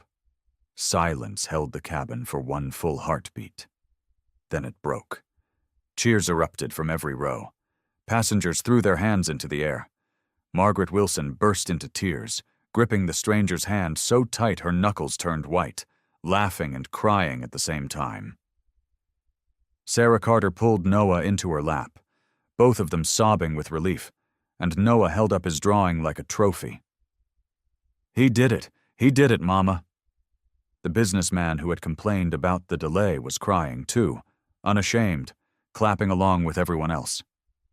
Strangers hugged strangers. The flight attendants held each other, laughing through tears, their professional calm finally cracking into pure joy. In the cockpit, Michael slumped back in his seat, his hands trembling now that there was nothing left to hold steady. He turned to Ethan, his eyes wet. "We're down," he said, like he could hardly believe it. "We're actually down." Ethan looked out the windshield at the runway lights, at the emergency vehicles already racing toward them through the rain, their red and blue lights flashing against the wet pavement. Behind him, through the cockpit door, he could hear the sound of the whole cabin erupting in applause. Ethan sat in the cockpit for a long moment after the plane stopped moving, just breathing. His hands were shaking now, the way they hadn't shaken during the landing itself. Funny how that worked. The fear always came after, once the danger was gone and there was nothing left to do but feel it. Michael reached over and put a hand on his shoulder. "Thank you," he said. "I mean it. Thank you." Ethan nodded, but he couldn't find any words. His throat was too tight. The captain's door opened, and the head flight attendant leaned in, her face streaked with tears and mascara, smiling wider than Ethan had ever seen anyone smile. "They want to see him," she said, looking at Ethan. "They all want to see him." Ethan hesitated. Part of him wanted to stay right there in that small cockpit, away from eyes and voices and attention. That part of him had gotten good at disappearing over the years. But Michael gave him a small nod, the kind that said, "Go on, it's okay." And Ethan pushed himself up from the seat. His knees felt weak walking through the cockpit door. The moment he stepped into the cabin, the whole plane erupted again. Not the wild cheering from before, but something softer, warmer. People were standing in the aisle, packed shoulder to shoulder, and every single face was turned toward him. Margaret Wilson was the first to reach him. She grabbed both of his big, rough hands in her small, wrinkled ones and held on tight, tears rolling freely down her cheeks. "I judged you," she said, her voice trembling. "The moment I saw you at that gate, in that vest, with that beard, I judged you something terrible in my head. I'm ashamed of myself for it." "Ma'am, you don't have to say sorry to me," Ethan said quietly. "Yes, I do," Margaret said, squeezing his hands harder. "You carried my suitcase before you ever said a word to me. You were kind before you had any reason to be. And then you saved every single one of us. I was wrong about you. I was wrong about you the whole time." Ethan felt his eyes burn. He swallowed hard and just nodded, because he didn't trust his voice yet. Then Noah pushed through the legs of the grown-ups, his mother right behind him, and he threw his arms around Ethan's waist, hugging him tight. "You did it," Noah said into his vest. "You really did it, just like my drawing." Ethan looked down at the boy, and something inside his chest cracked open, gentle as a sunrise. He knelt down so he was eye level with Noah. "Can I see that drawing again?" he asked. Noah unfolded the paper carefully, like it was something precious, and held it up. There was Ethan, drawn in blue crayon, cape flying behind him, standing tall above a little cartoon airplane. "You believed in me before anybody else did," Ethan said softly, "before I even walked into that cockpit." "I wasn't scared anymore," Noah said, "because you were there." Sarah Carter knelt down beside her son, putting a hand on Ethan's arm. "I almost moved him to a different seat when we boarded," she admitted, her voice cracking. "I saw you and I got scared. I'm not proud of that. But you were the reason my son felt safe tonight. You were the reason we're all still breathing. I will never judge a person like that again. Not after this." More passengers pressed forward. The businessman who had complained about the delay shook Ethan's hand with both of his, unable to speak past the lump in his throat. The young woman who had texted her sister goodbye hugged him without saying anything at all, just holding on for a long moment before letting go. A flight attendant thanked him through tears, telling him she'd never forget his voice on that intercom, how it had kept the whole cabin from falling apart. Ethan stood in the middle of all of it, surrounded by strangers who, an hour ago, would have crossed the street to avoid him. Now they were reaching for him. Now they were crying his name with gratitude instead of fear. He thought about all the years he had spent keeping his head down, expecting doors to close, expecting people to see the leather and the ink, and decide who he was before he ever opened his mouth. He thought about how long he had believed that was simply how the world worked, and how long he had accepted it without complaint. But standing there, surrounded by Margaret's tears and Noah's crayon drawing and Sarah's trembling thank you, something inside Ethan shifted. For the first time in longer than he could remember, he felt something he hadn't let himself feel in years. He felt like he belonged. The moment did not last long. By the time the emergency crews finished walking the passengers off the plane and into the terminal, a crowd of reporters had already gathered near the gate. Someone must have called ahead. Cameras with bright lights were set up in a row, and men and women with microphones pushed forward the second the doors opened. Ethan tried to stay near the back of the group, but Margaret took his arm and pulled him along, telling him he had nothing to hide from. He let her lead him, though his stomach was already tightening with a feeling he knew too well. "There he is," someone shouted. "That's him.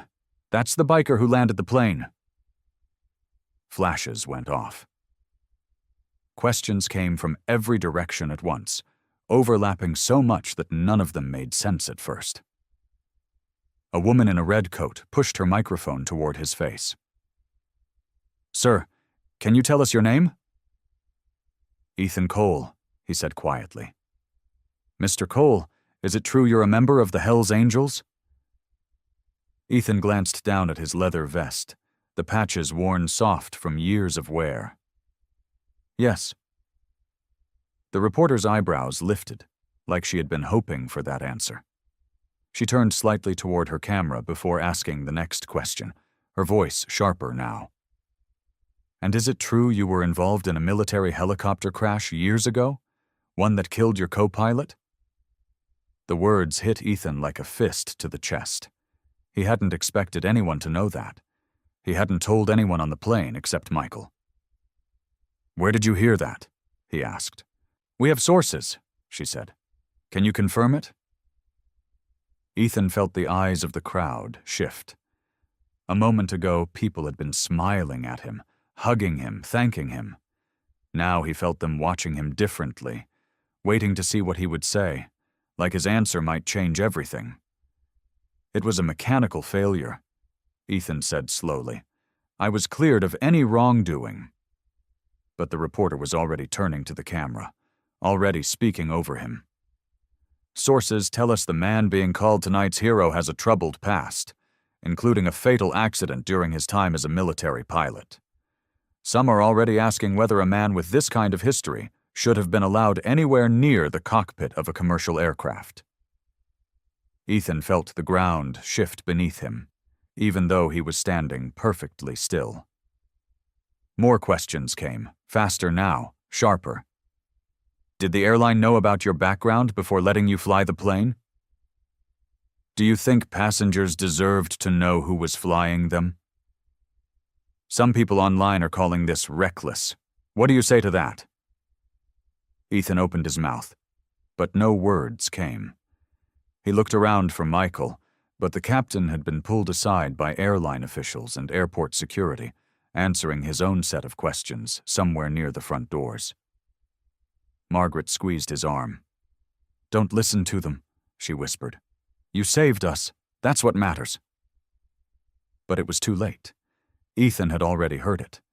The words had already found the old wound and pressed down hard.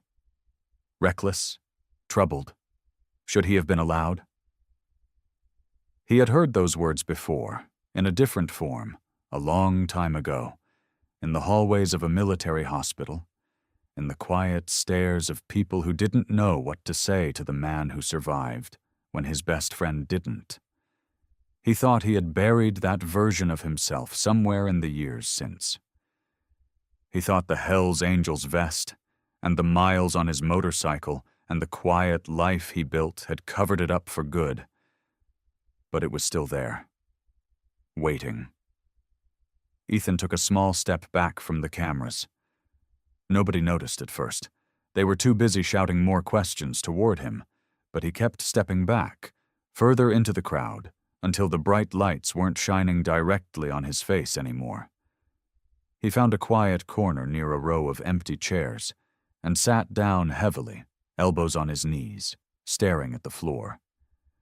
Around him, phones buzzed and dinged as people scrolled through the news already spreading online. He caught glimpses of headlines from where he sat. Biker pilot's dark past revealed. Should a man with this history be trusted in the cockpit? Hero or hazard? Internet divided over mystery pilot. Ethan closed his eyes. He had spent years building a life where nobody looked at him twice, where nobody dug into his past, where the leather vest and the long beard kept people at a safe distance.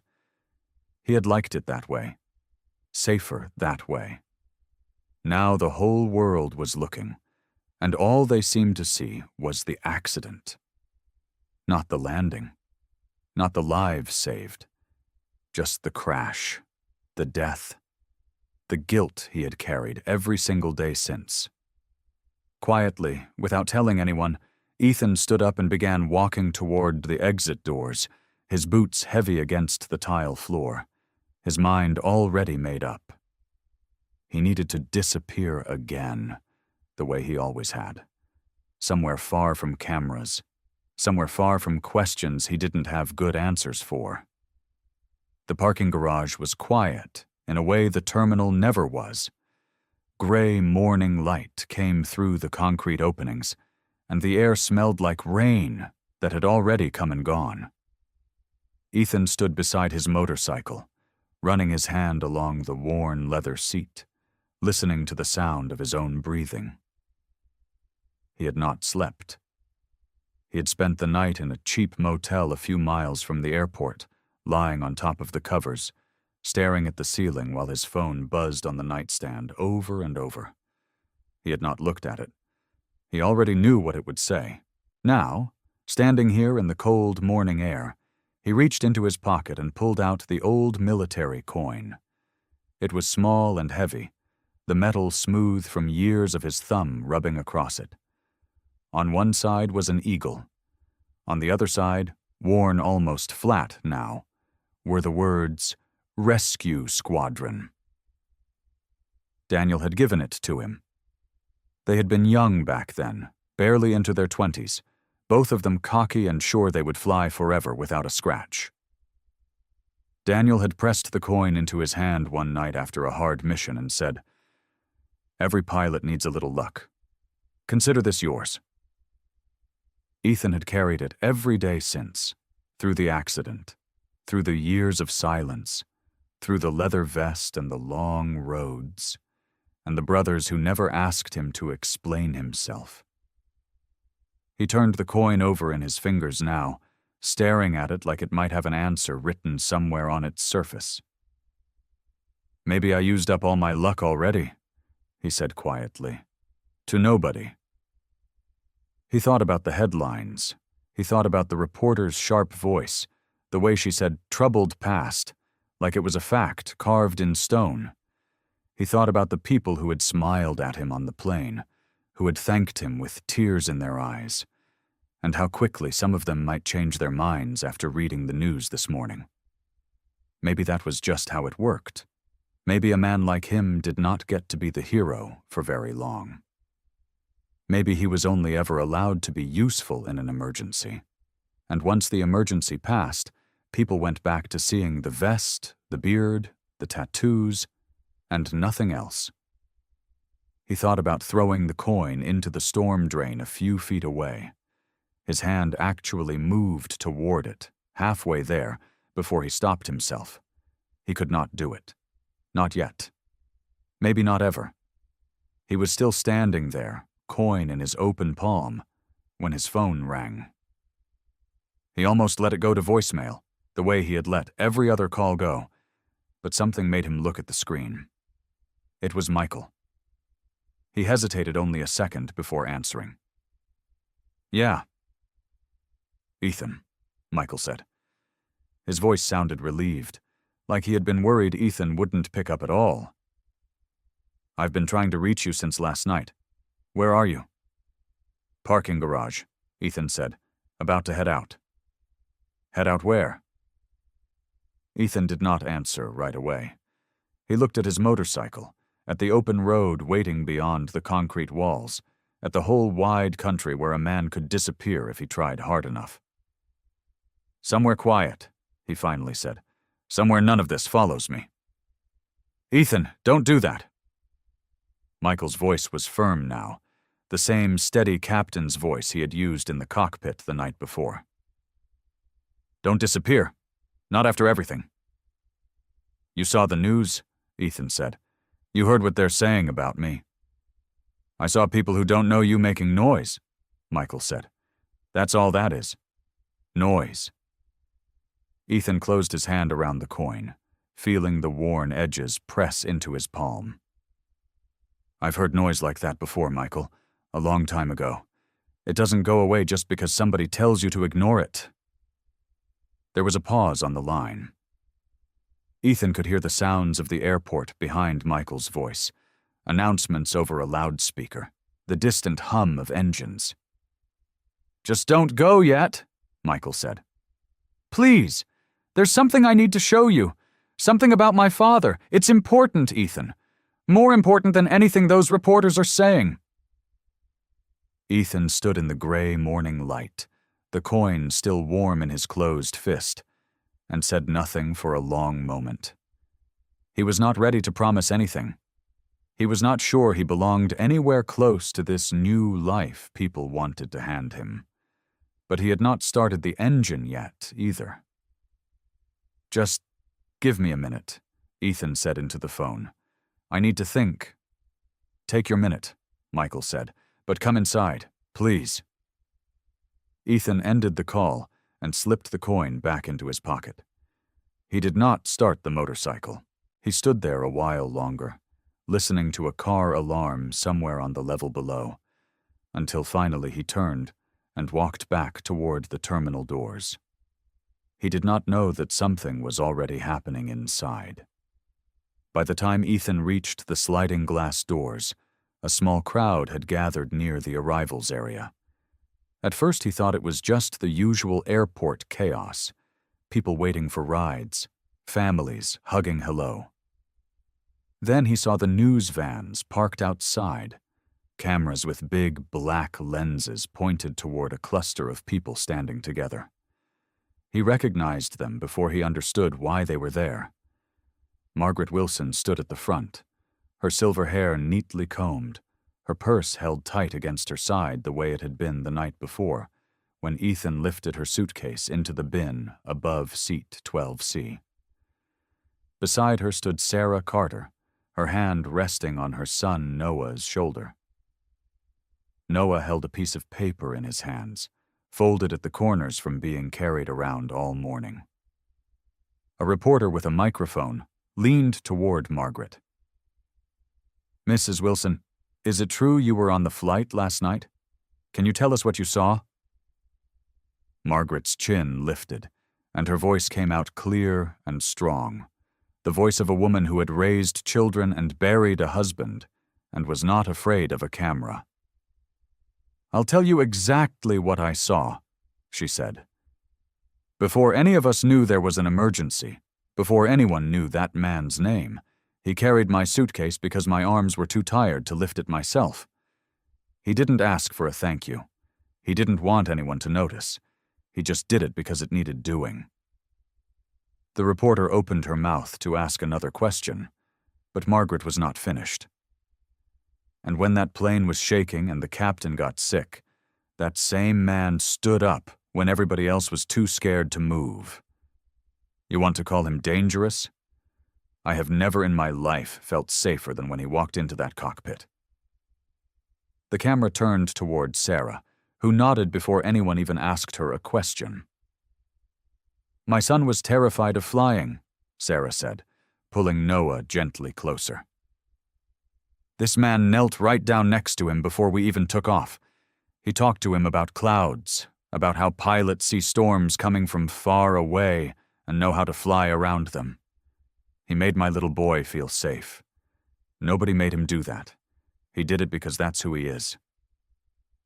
Noah looked up at the microphone, his eyes wide but not scared this time. He held up his folded paper and opened it for the camera. It was a crayon drawing, a big man in a leather vest with a cape drawn on his back, standing in front of an airplane. I made this for him, Noah said. He's like a superhero. He wasn't scary at all. He was nice. The reporter, caught off guard by the certainty in a child's voice, looked at her camera operator, then back at the group. More passengers stepped forward. A businessman who had whispered about being doomed the night before now stood with his arms crossed, shaking his head at his own memory. I judged him the second I saw him, the man admitted. Leather vest, tattoos, the whole look. I'll be honest, I was scared to sit near him. But when things went wrong, he was the only one of us who knew exactly what to do. He saved every single person on that plane, including me. One by one, they kept talking. A young couple, an older man traveling alone, a flight attendant who had been in the cabin the entire time. Each of them added a piece to the same picture, a man who had been quietly kind before anyone knew his name, and who had been brave when everyone needed him most. Inside the terminal, Michael watched the small crowd grow through the glass doors, his phone buzzing with messages from people who had seen the story already spreading online. Headlines that had called Ethan reckless just hours before were being replaced, word by word, by new ones. "A hero in disguise," one read. "The man behind the leather vest," said another, and somewhere in the middle of the gathering crowd, still holding his crayon drawing above his head so the entire world could see it, Noah Carter kept saying the same thing over and over to anyone who would listen. He wasn't scary. He was nice. Ethan stood frozen at the edge of the crowd, watching Noah's crayon drawing wave above the boy's head.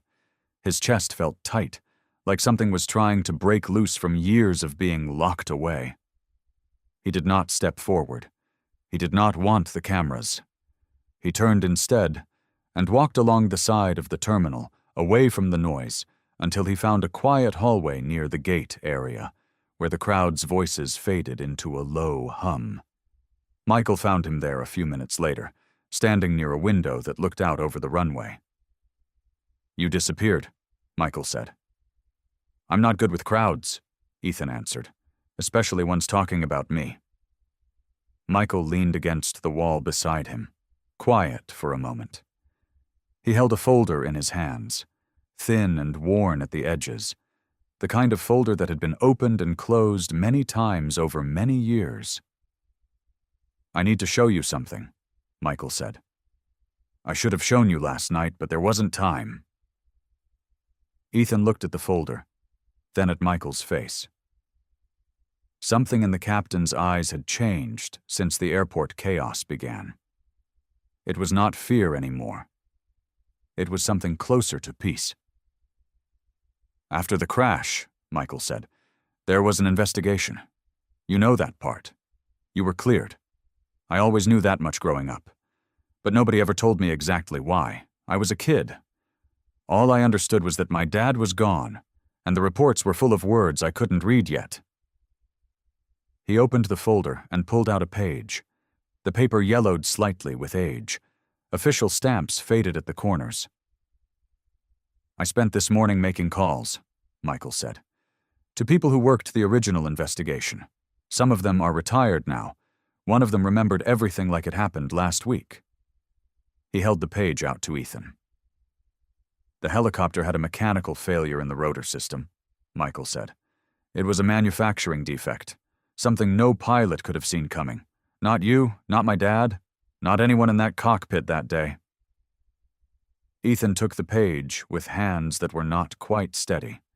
He read the words slowly, though he had read similar words decades ago in a different report, back when he was too broken to believe any of it. "I read this before," Ethan said quietly. "A long time ago. I didn't believe it then either."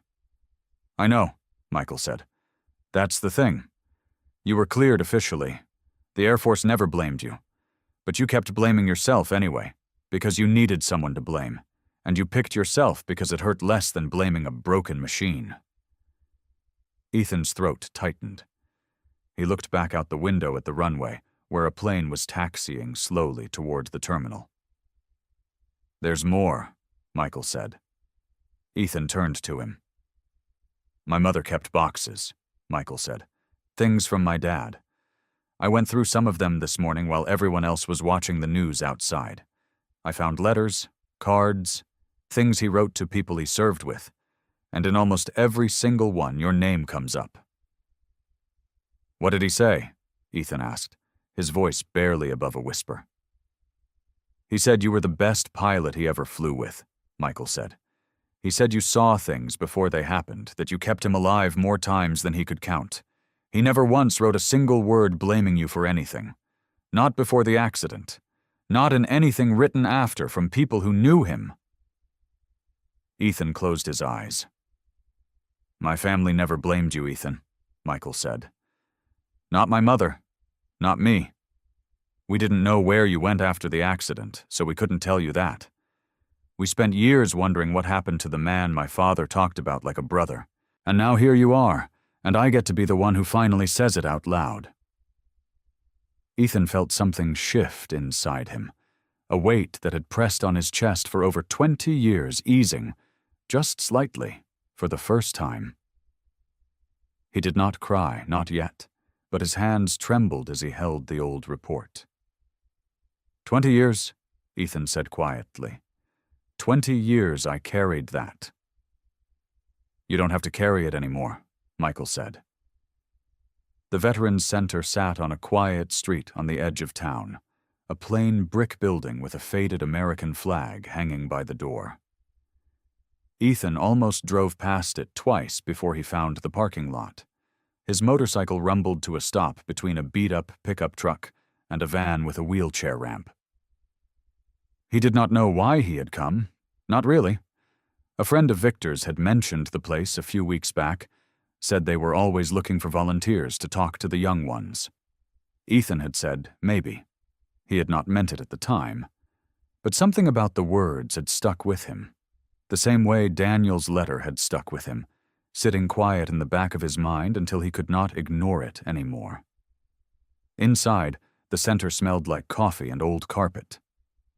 A woman at the front desk looked up and smiled like she already knew who he was.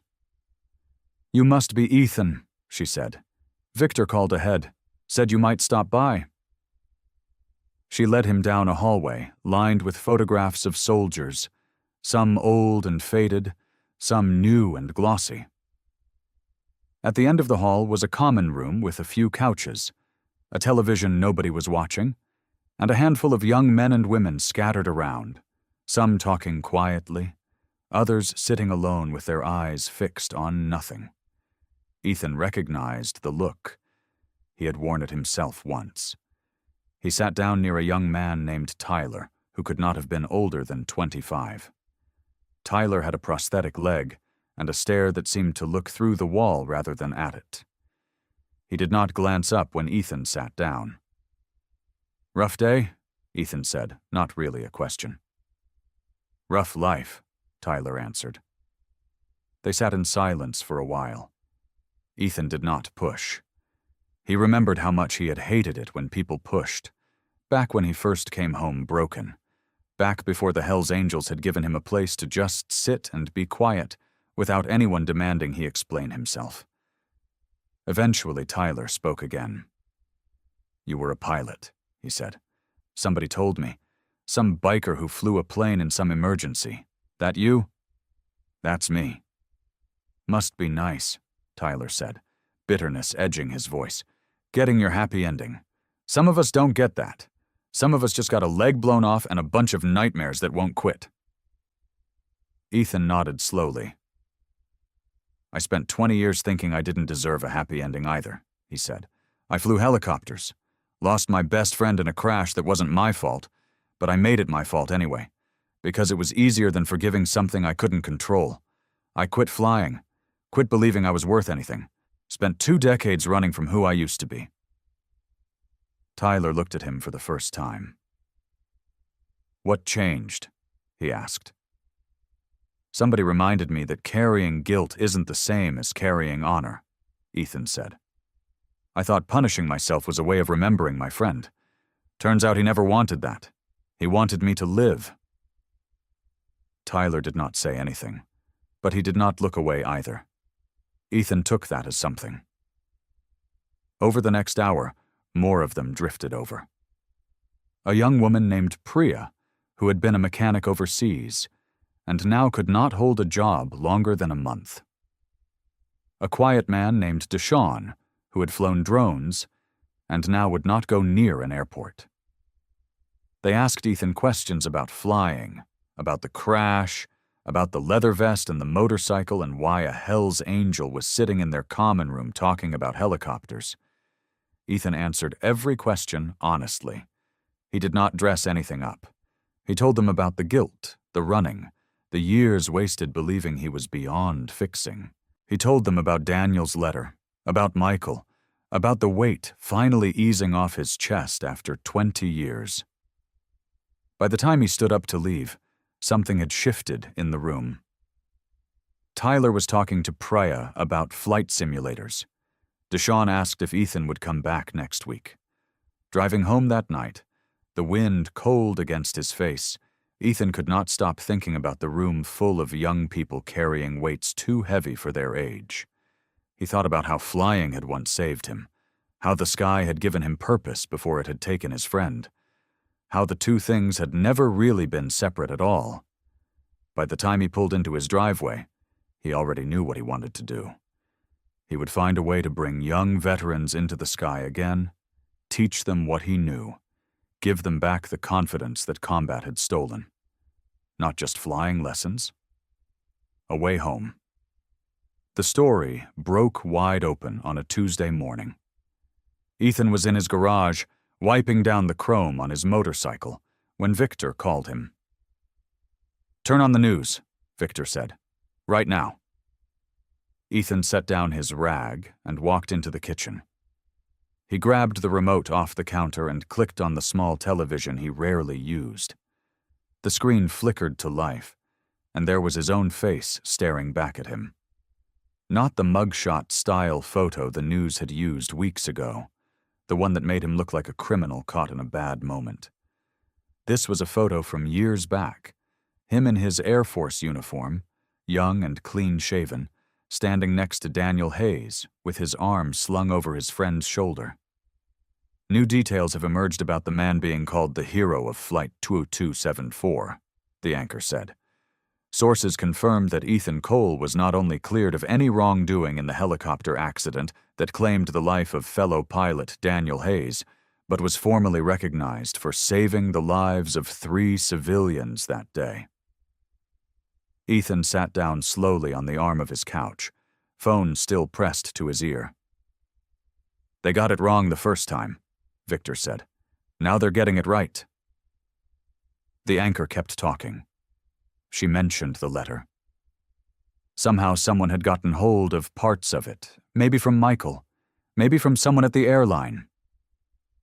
She read a portion out loud, her voice softening as she did. "He is my brother, not my mistake." Ethan closed his eyes. Hearing Daniel's words spoken out loud on national television felt strange, like something private had been let out into the world. But it did not feel wrong. It felt like the truth finally catching up to where it should have been all along. Over the next few days, the story spread further than Ethan ever expected. Reporters found Margaret Wilson, who told them about the suitcase Ethan carried before anyone knew his name. They found Sarah and Noah Carter, and Noah proudly showed his drawing of Ethan as a superhero to a camera crew, his small chest puffed out with pride. They found Priya and Deshawn from the Veterans Center, who spoke about a biker who sat with them and told the truth about guilt and grief and what it felt like to carry both. The story that emerged was nothing like the one the reporters had first tried to tell. There was no reckless biker who should not have been trusted near a cockpit. There was a man who had spent 20 years quietly helping strangers, who had once saved lives in a helicopter and saved lives again on an airplane, who carried grief like a weight he refused to set down until someone showed him he was allowed to. Ethan did not watch most of it. He did not need to see his own face repeated on every channel to know what he already knew about himself. But he could not deny that something had shifted in the way people looked at him now. The invitations started arriving within the week.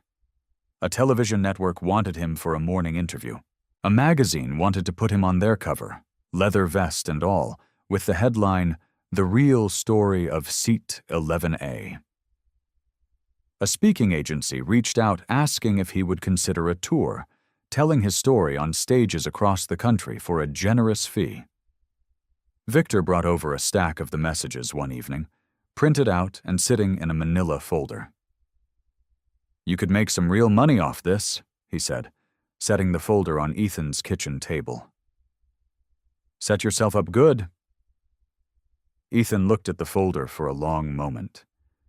Then he pushed it gently to the side. I don't need a stage, he said. I need a hangar. Victor raised an eyebrow. There's a room full of kids at that veterans center who need someone to show up, Ethan said. Not someone who talks about flying on a television screen. Someone who takes them up into the sky and shows them they're still capable of something. That's worth more to me than any magazine cover. Victor studied him for a moment, then nodded slowly, like he understood something he had not quite expected to understand. Then, let's find you a hangar, he said. The hangar Victor found sat at the edge of a small airfield about an hour outside the city. It was old and needed work, with rusted metal siding and a roof that leaked in one corner, but Ethan saw past all that the first time he walked through its wide doors. He saw rows of desks. He saw a training aircraft parked in the middle. He saw young faces learning to trust themselves again. Michael showed up on a Saturday to help him clean it out. He came in old jeans and a faded college sweatshirt, nothing like his crisp captain's uniform. He brought work gloves and 2 large coffees, handing one to Ethan without a word. You didn't have to come, Ethan said, taking the coffee. I wanted to, Michael said. Figured somebody needs to keep you from working yourself into the ground. They spent the morning hauling out old boxes and broken equipment. Michael found an ancient radio set shoved into a corner and spent 20 minutes trying to get it to turn on, laughing when it finally crackled to life with nothing but static. Sounds about right for this place, Ethan said. It's got good bones, Michael said, looking around. My dad would have liked it here. Ethan paused with a box in his hands. He was still getting used to hearing Daniel mentioned so easily, without the old ache twisting through his chest every time. It still hurt, but it was a different kind of hurt now. Softer, like a bruise healing instead of a fresh wound. He would have made fun of the roof, Ethan said. Michael laughed. Yeah. He would have said something about how a man who couldn't keep his own roof from leaking had no business teaching other people to fly. Ethan smiled at that. It felt good to laugh about Daniel, instead of only grieving him. They worked together most weekends after that.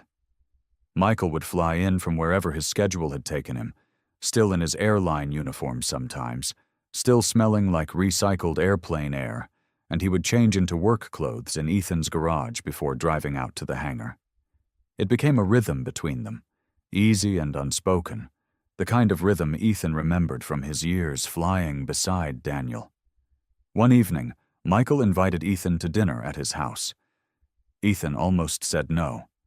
Old habits die hard, and part of him still expected people to look at him differently once they saw him outside of a cockpit or a hangar, back in his leather vest with his gray beard and the tattoos running down his arms.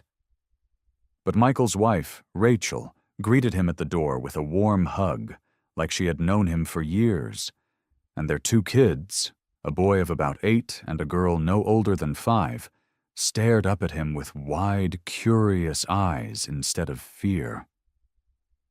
Are you really a biker? The boy asked at dinner, eyes wide with excitement instead of worry. I really am, Ethan said. Did you save my dad's plane? We saved it together, Ethan said, glancing at Michael. The little girl climbed into the chair beside Ethan without any hesitation and showed him a drawing she had made of an airplane, the crayon lines uneven and the colors going outside the borders. Ethan studied it like it was the finest artwork he had ever seen. That's real good, he told her, and her whole face lit up with pride. Rachel set a plate of food in front of him, still warm from the stove. And there was something about the simple gesture, about being handed a plate at a family table, that hit Ethan harder than he expected. He hadn't sat at a table like this in longer than he could remember. Not since Daniel used to invite him over before every mission, back when Ethan still believed he belonged somewhere. After dinner, Michael walked him out to his motorcycle. "You're welcome here any time," Michael said. "I mean that. Rachel already talks about you like your family." Ethan looked back at the house, at the warm light spilling from the windows, at the sound of the kids laughing about something inside. "Your dad used to say that to me too," Ethan said quietly. "Told me I didn't need an invitation. Said I was already in." Michael nodded, understanding passing between them without needing more words. Ethan climbed onto his motorcycle and sat there for a moment before starting the engine. He thought about all the years he had spent believing he had to carry his grief alone, convinced that letting people close meant giving them the chance to leave. Or worse, to blame him the way he blamed himself. But sitting outside that house, with the warmth of the dinner still in his chest, and the sound of a family's laughter drifting through the night air, Ethan understood something he had needed to understand for a long time. He was not alone anymore. He had found his way home. The morning of the graduation, the hangar looked nothing like the rusted shell Ethan and Michael had cleaned out months before. Someone had strung up white lights along the ceiling beams. Rows of folding chairs sat facing a small stage made from wood pallets and plywood. A hand-painted banner hung above it all, the letters a little crooked, reading, "First Flight Aviation Program, Class 1. Ethan stood near the back, wearing a clean button-up shirt instead of his usual leather vest, though he had it slung over his arm just in case. His hands felt strange without grease on them. For months, this hangar had been full of noise, drills, wrenches, frustrated shouts, and quiet breakthroughs. Now it was full of families finding seats and folding programs into fans against the summer heat. 6 young veterans sat in the front row, all dressed in their best clothes, all trying not to fidget. Ethan knew each of their stories. He knew about the sleepless nights, the flashbacks, the mornings some of them almost didn't show up because they didn't believe they deserved a second chance. He had seen the same look in their eyes that he used to see in his own mirror. Michael stood beside him, arms crossed, smiling the way a proud brother might. "You nervous?" Michael asked. "More nervous than my first solo flight," Ethan admitted. When it was time, Ethan walked up to the small stage. The crowd quieted. He cleared his throat, feeling the weight of every eye in the room. But for once, it didn't feel like judgment. It felt like support. "When I started this program," Ethan said, "I didn't know if it would work.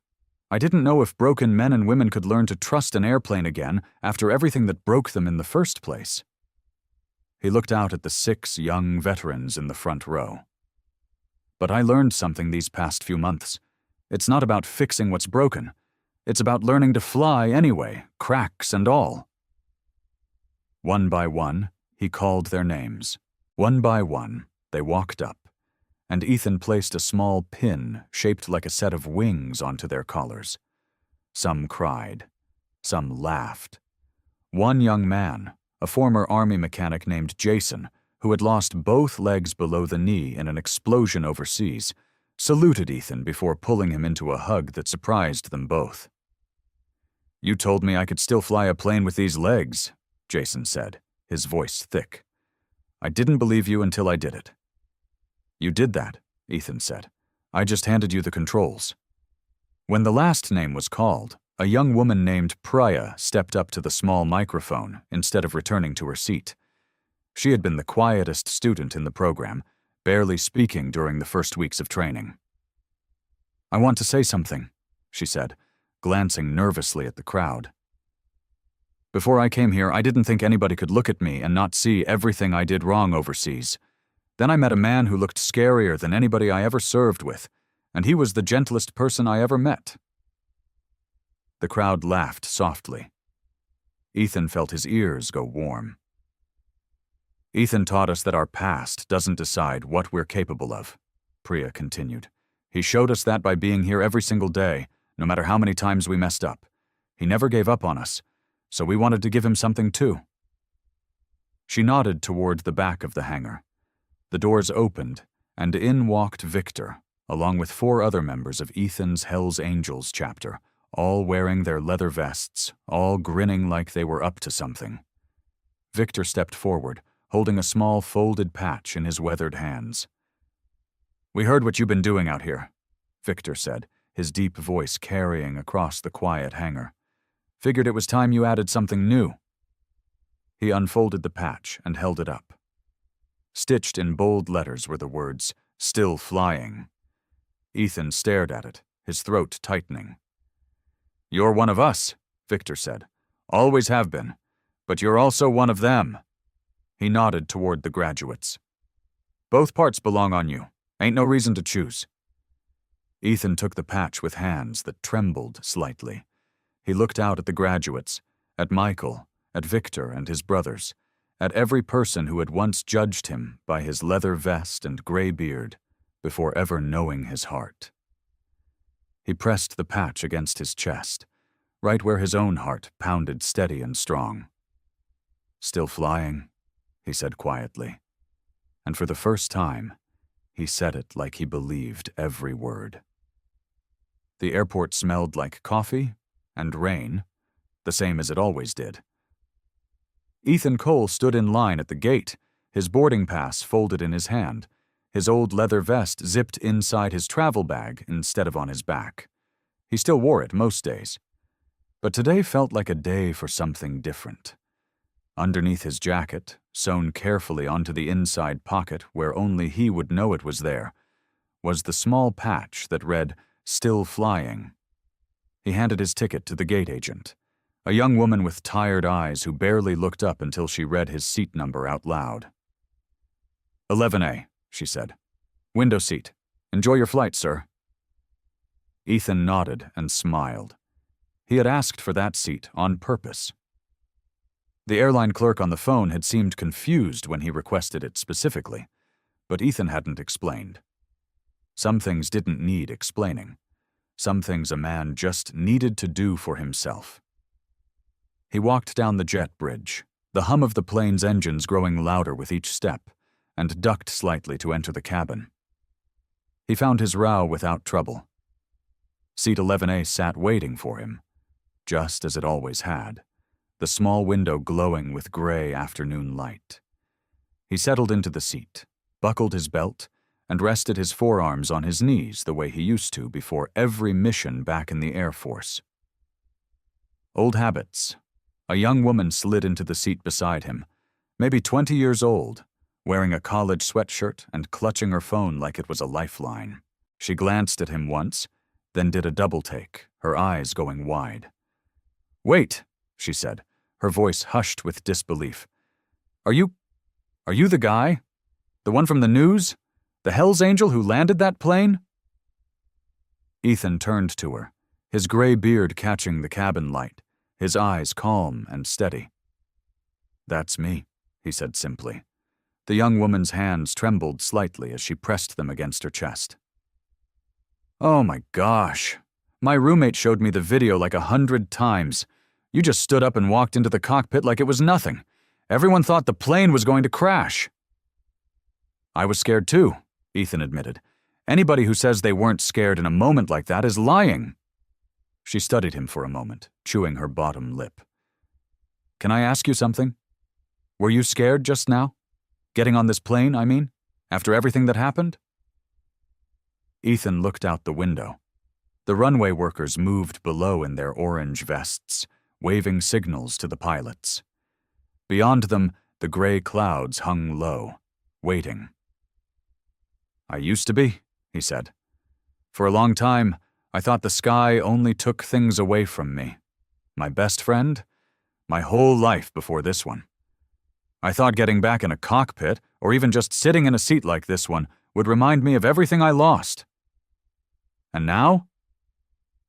Ethan thought about Michael, about Daniel's unfinished letter, about Jason saluting him with tears in his eyes, about Priya standing at a microphone telling a hangar full of strangers that a scary-looking biker had been the gentlest man she ever met. He thought about Victor holding up that folded patch, like it was the most important gift in the world. "Now I think the sky gives just as much as it takes," Ethan said. "Sometimes more." The flight attendants moved through the cabin, checking seatbelts and closing overhead bins. The engines roared to life beneath them, and the plane began its slow crawl toward the runway. The young woman relaxed slightly beside him, her shoulders dropping from around her ears. "That's a good way to think about it." "Took me a long time to believe it," Ethan said. The plane picked up speed, the ground rushing past the window in a blur, and then the wheels lifted, and the world outside tilted gently upward. The young woman gripped her armrest, her knuckles whitening. "Why did you sit here?" she asked suddenly. "Seat 11A. Same seat as before. Isn't that where all of this started?" Ethan smiled, watching the clouds rise up to meet them, soft and gray and endless. "I was just sitting where I was supposed to be," he said. The plane climbed higher, breaking through the gray ceiling of clouds into open sky, sunlight spilling gold across the wing. "I hope you like this story. Please share what's your favorite part of the story and where in the world you are watching from. Have a wonderful day."